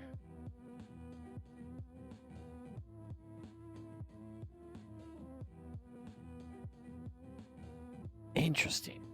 Okay, and now this one. Let's go to emitter update, spawn from chaos. Now we won't spawn by burst and particle spawn. But it got converted, apply but yet it doesn't show chaos this stuff data. anymore. So what does it do now? As you can see, my particle, I cannot see anything here. So what I recommend for you is to have like a normal particle system that you will usually use, and a special particle system, or a Niagara system, I should say, for chaos. Use only for chaos. Okay, so now that our particle is complete, I'm telling Niagara system that all these emitters should spawn using chaos. So now let's go to the fun part. Oh, I see. Wait, do we have a chaos thing? Wait, is there like another plugin we need?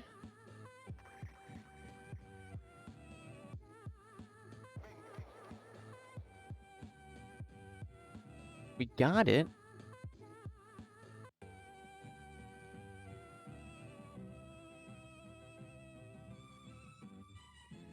We'll create a blueprint here, and let's create something like here, like Niagara, something like that, and we will create a new blueprint. I will choose an actor, and I will... Okay. Oh, Let's make it call in it here. DP, my chaos with Niagara. Okay, so I will double click this. This is my default blueprint. And by the way, if you don't know how to use blueprints, we have a complete course from beginners for free on how to use blueprints. So I will leave a link in the description. So Hey, shouts out. what we need to do here is create our component for chaos. So what we will do is to create my static, not my static mesh simulation, sorry. It's my collection. Okay, collection, geometry collection. Okay, my geometry collection is the chaos asset that I created. In my case, I had my statue here that we created before, Right. and it has some properties like the mass, So where do and we the input collision that? type and everything. We will leave it as it is. We can put particle. Oh, collision type.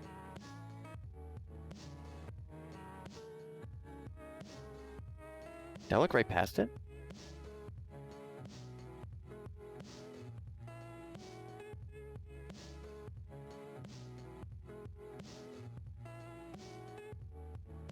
Seen clustering, cluster.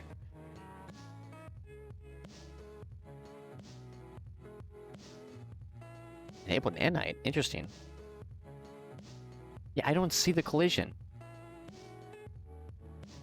Collisions? Import collision from source?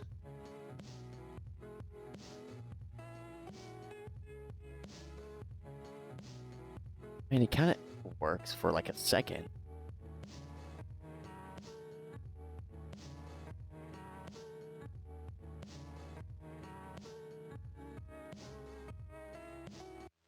Goes like right through.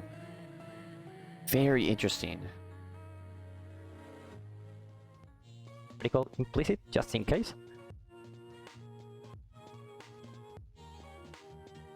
Right. But let's go to add. Add. Okay, let's go here. Oh. We will choose our collection, this one, and we will put it here. Oh.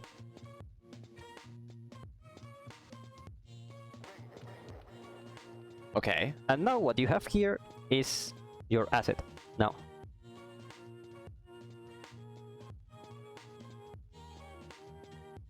let's Okay. plug it into the world to see how it looks like.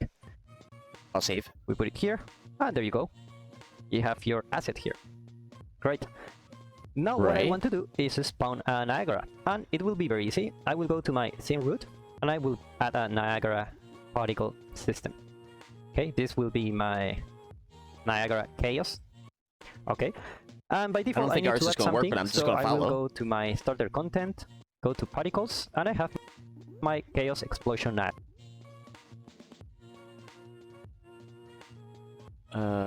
Starter content. Oh no, it's just in it. That's right. Niagara. So I will just put it here. Oh, I see. Is that capture? Wait, what? Oh no, is it this? Oh, it's different. So I'm like looking at it. Okay.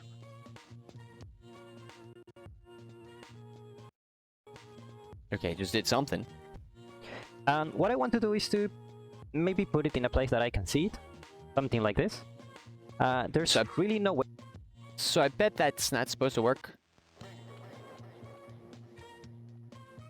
To preview how it will look Yes. like, because we're using the chaos one. That's why I recommend you to use another one here, and then you can use the same position with your chaos system. Do I not have... Wait, did I not do the chaos system?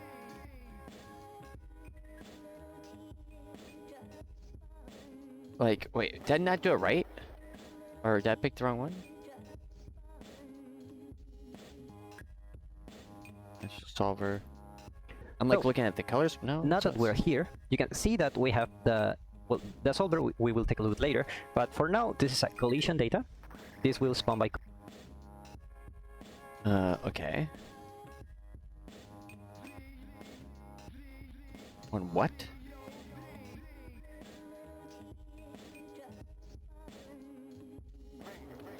So I bet, yeah, so this is the chaos, and I'm not seeing that because there's no chaos stuff here. collision, or by breaking, or by trailing data. Yeah. And just like this, we just need to do something else. We go to our geometry collection.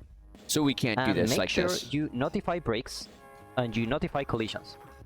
Otherwise, we won't be able to tell Niagara that this one is breaking. So once we do that, Don't even have that. let's try it. Let's go here, play. And you see that my particle is spawning when my asset is breaking. And I Alright, can play thanks. with my Niagara to put it somewhere else. Looks like the pivot point is a little bit funny for this one. So for this, I can have my Niagara here. I will just... I'll save.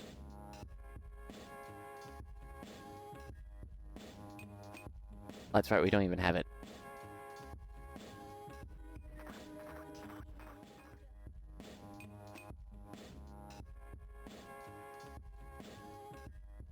Maybe we could just do that. Or just fall and break. Nope.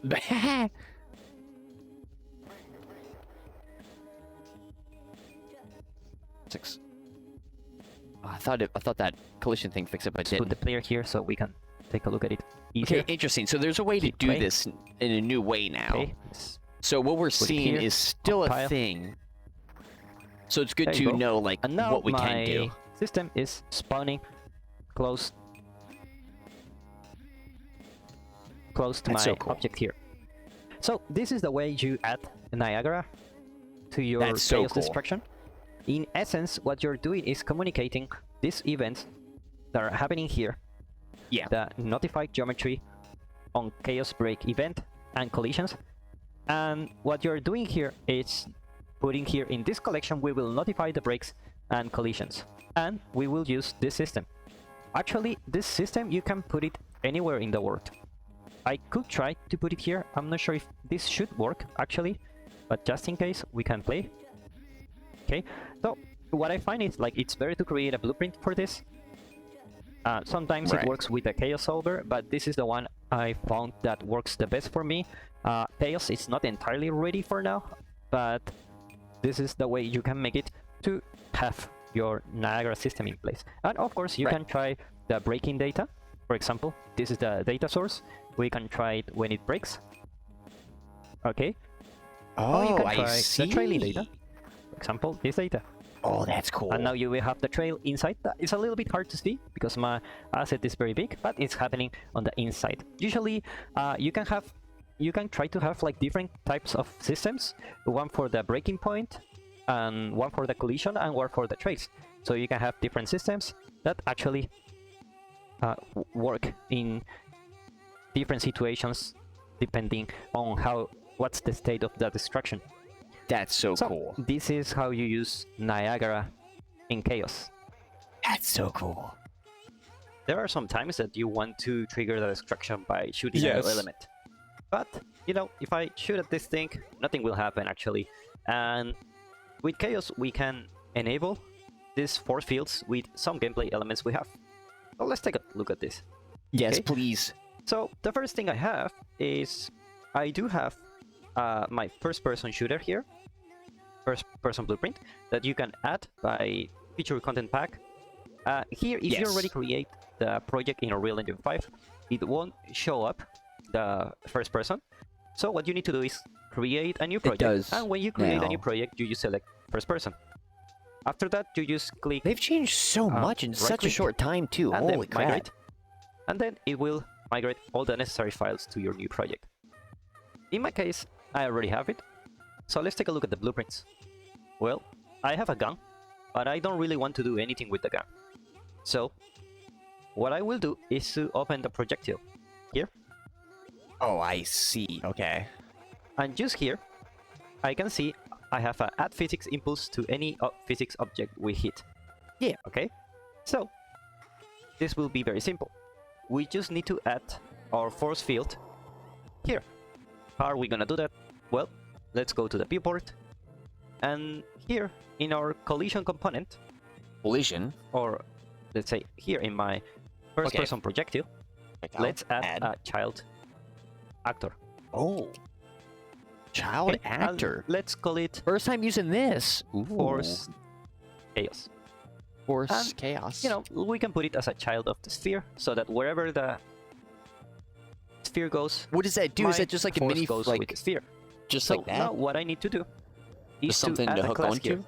I have a bunch of classes here in my favorite fields collection. Oh wait, whoa. I can use any one of those, but in my case I will just use the force and strength.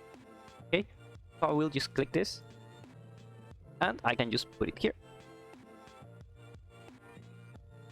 Is that why it didn't work earlier? Is because we didn't create a collection? That'd be crazy.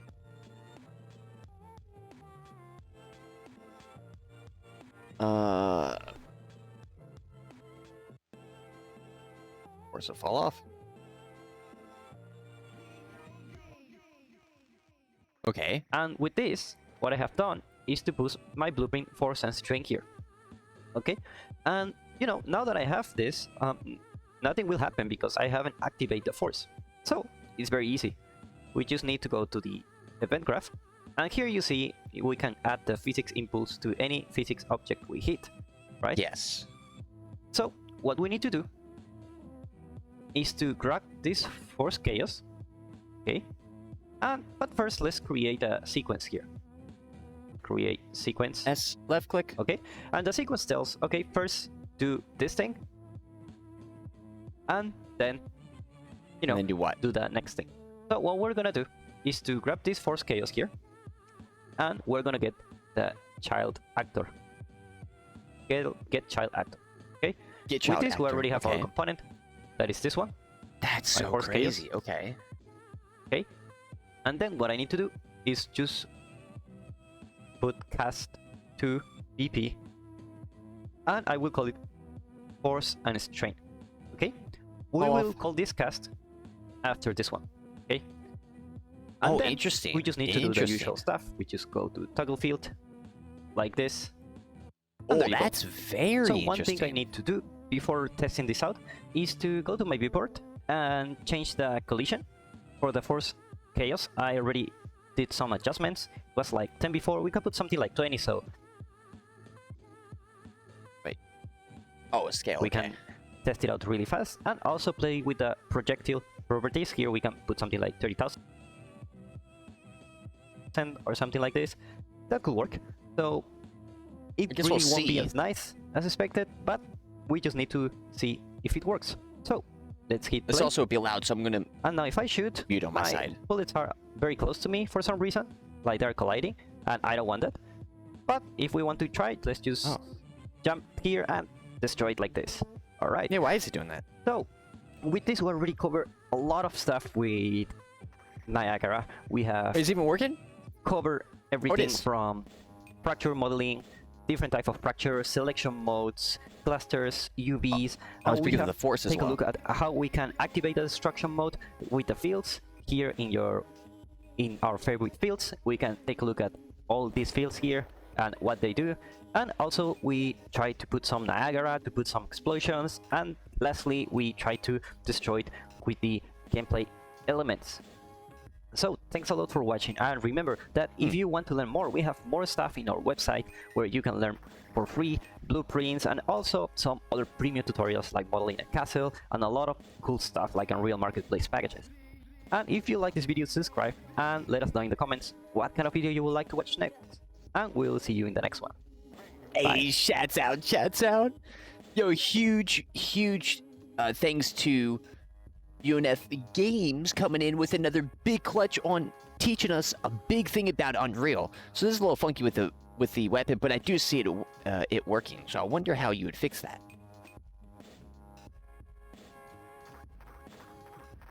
But we can do this and see that it does hit it. Now the force, again, he did say the force, and the force is still low. And now I do get an error. Attempted to access. Oh, that's because I think the cast failed, or somehow it's failing, or it's doing something weird, which is breaking the projectile.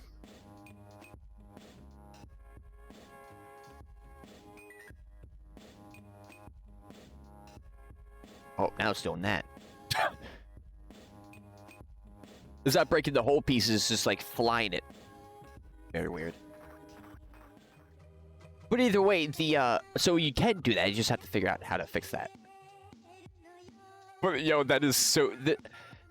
This is huge. This is a big, because now we know what's up now, because a lot, I mean, man, going through the modeling tab and now the fracture tab, I didn't get into too much of the animation before 5.0, and same thing with the landscape. Actually, landscape is practically the same, but with a few extra goodies. Besides the new landscaping, like foliage, modules that's coming in 5.3, I think in 5.3, if not in 5.2. Like, this stuff is getting updated crazy fast, and now we have all this with the fracture. Because that's the big stuff, is getting that. Like, have, like, a palette break and, like, break like this. That is super sick. Like, this is not fully accurate, but, I mean, it's good enough. And then you could actually make it accurate with having the slices. So we could actually slice it if we wanted to correctly, but we just did the, regular just like a Voronoi type of slicing.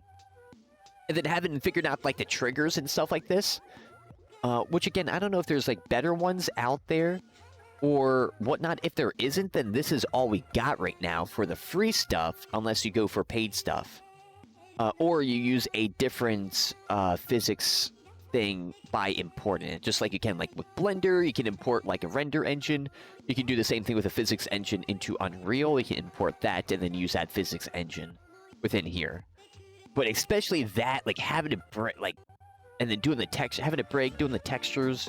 But oh baby, another huge thing learned, and a lot within the Unreal Engine 5.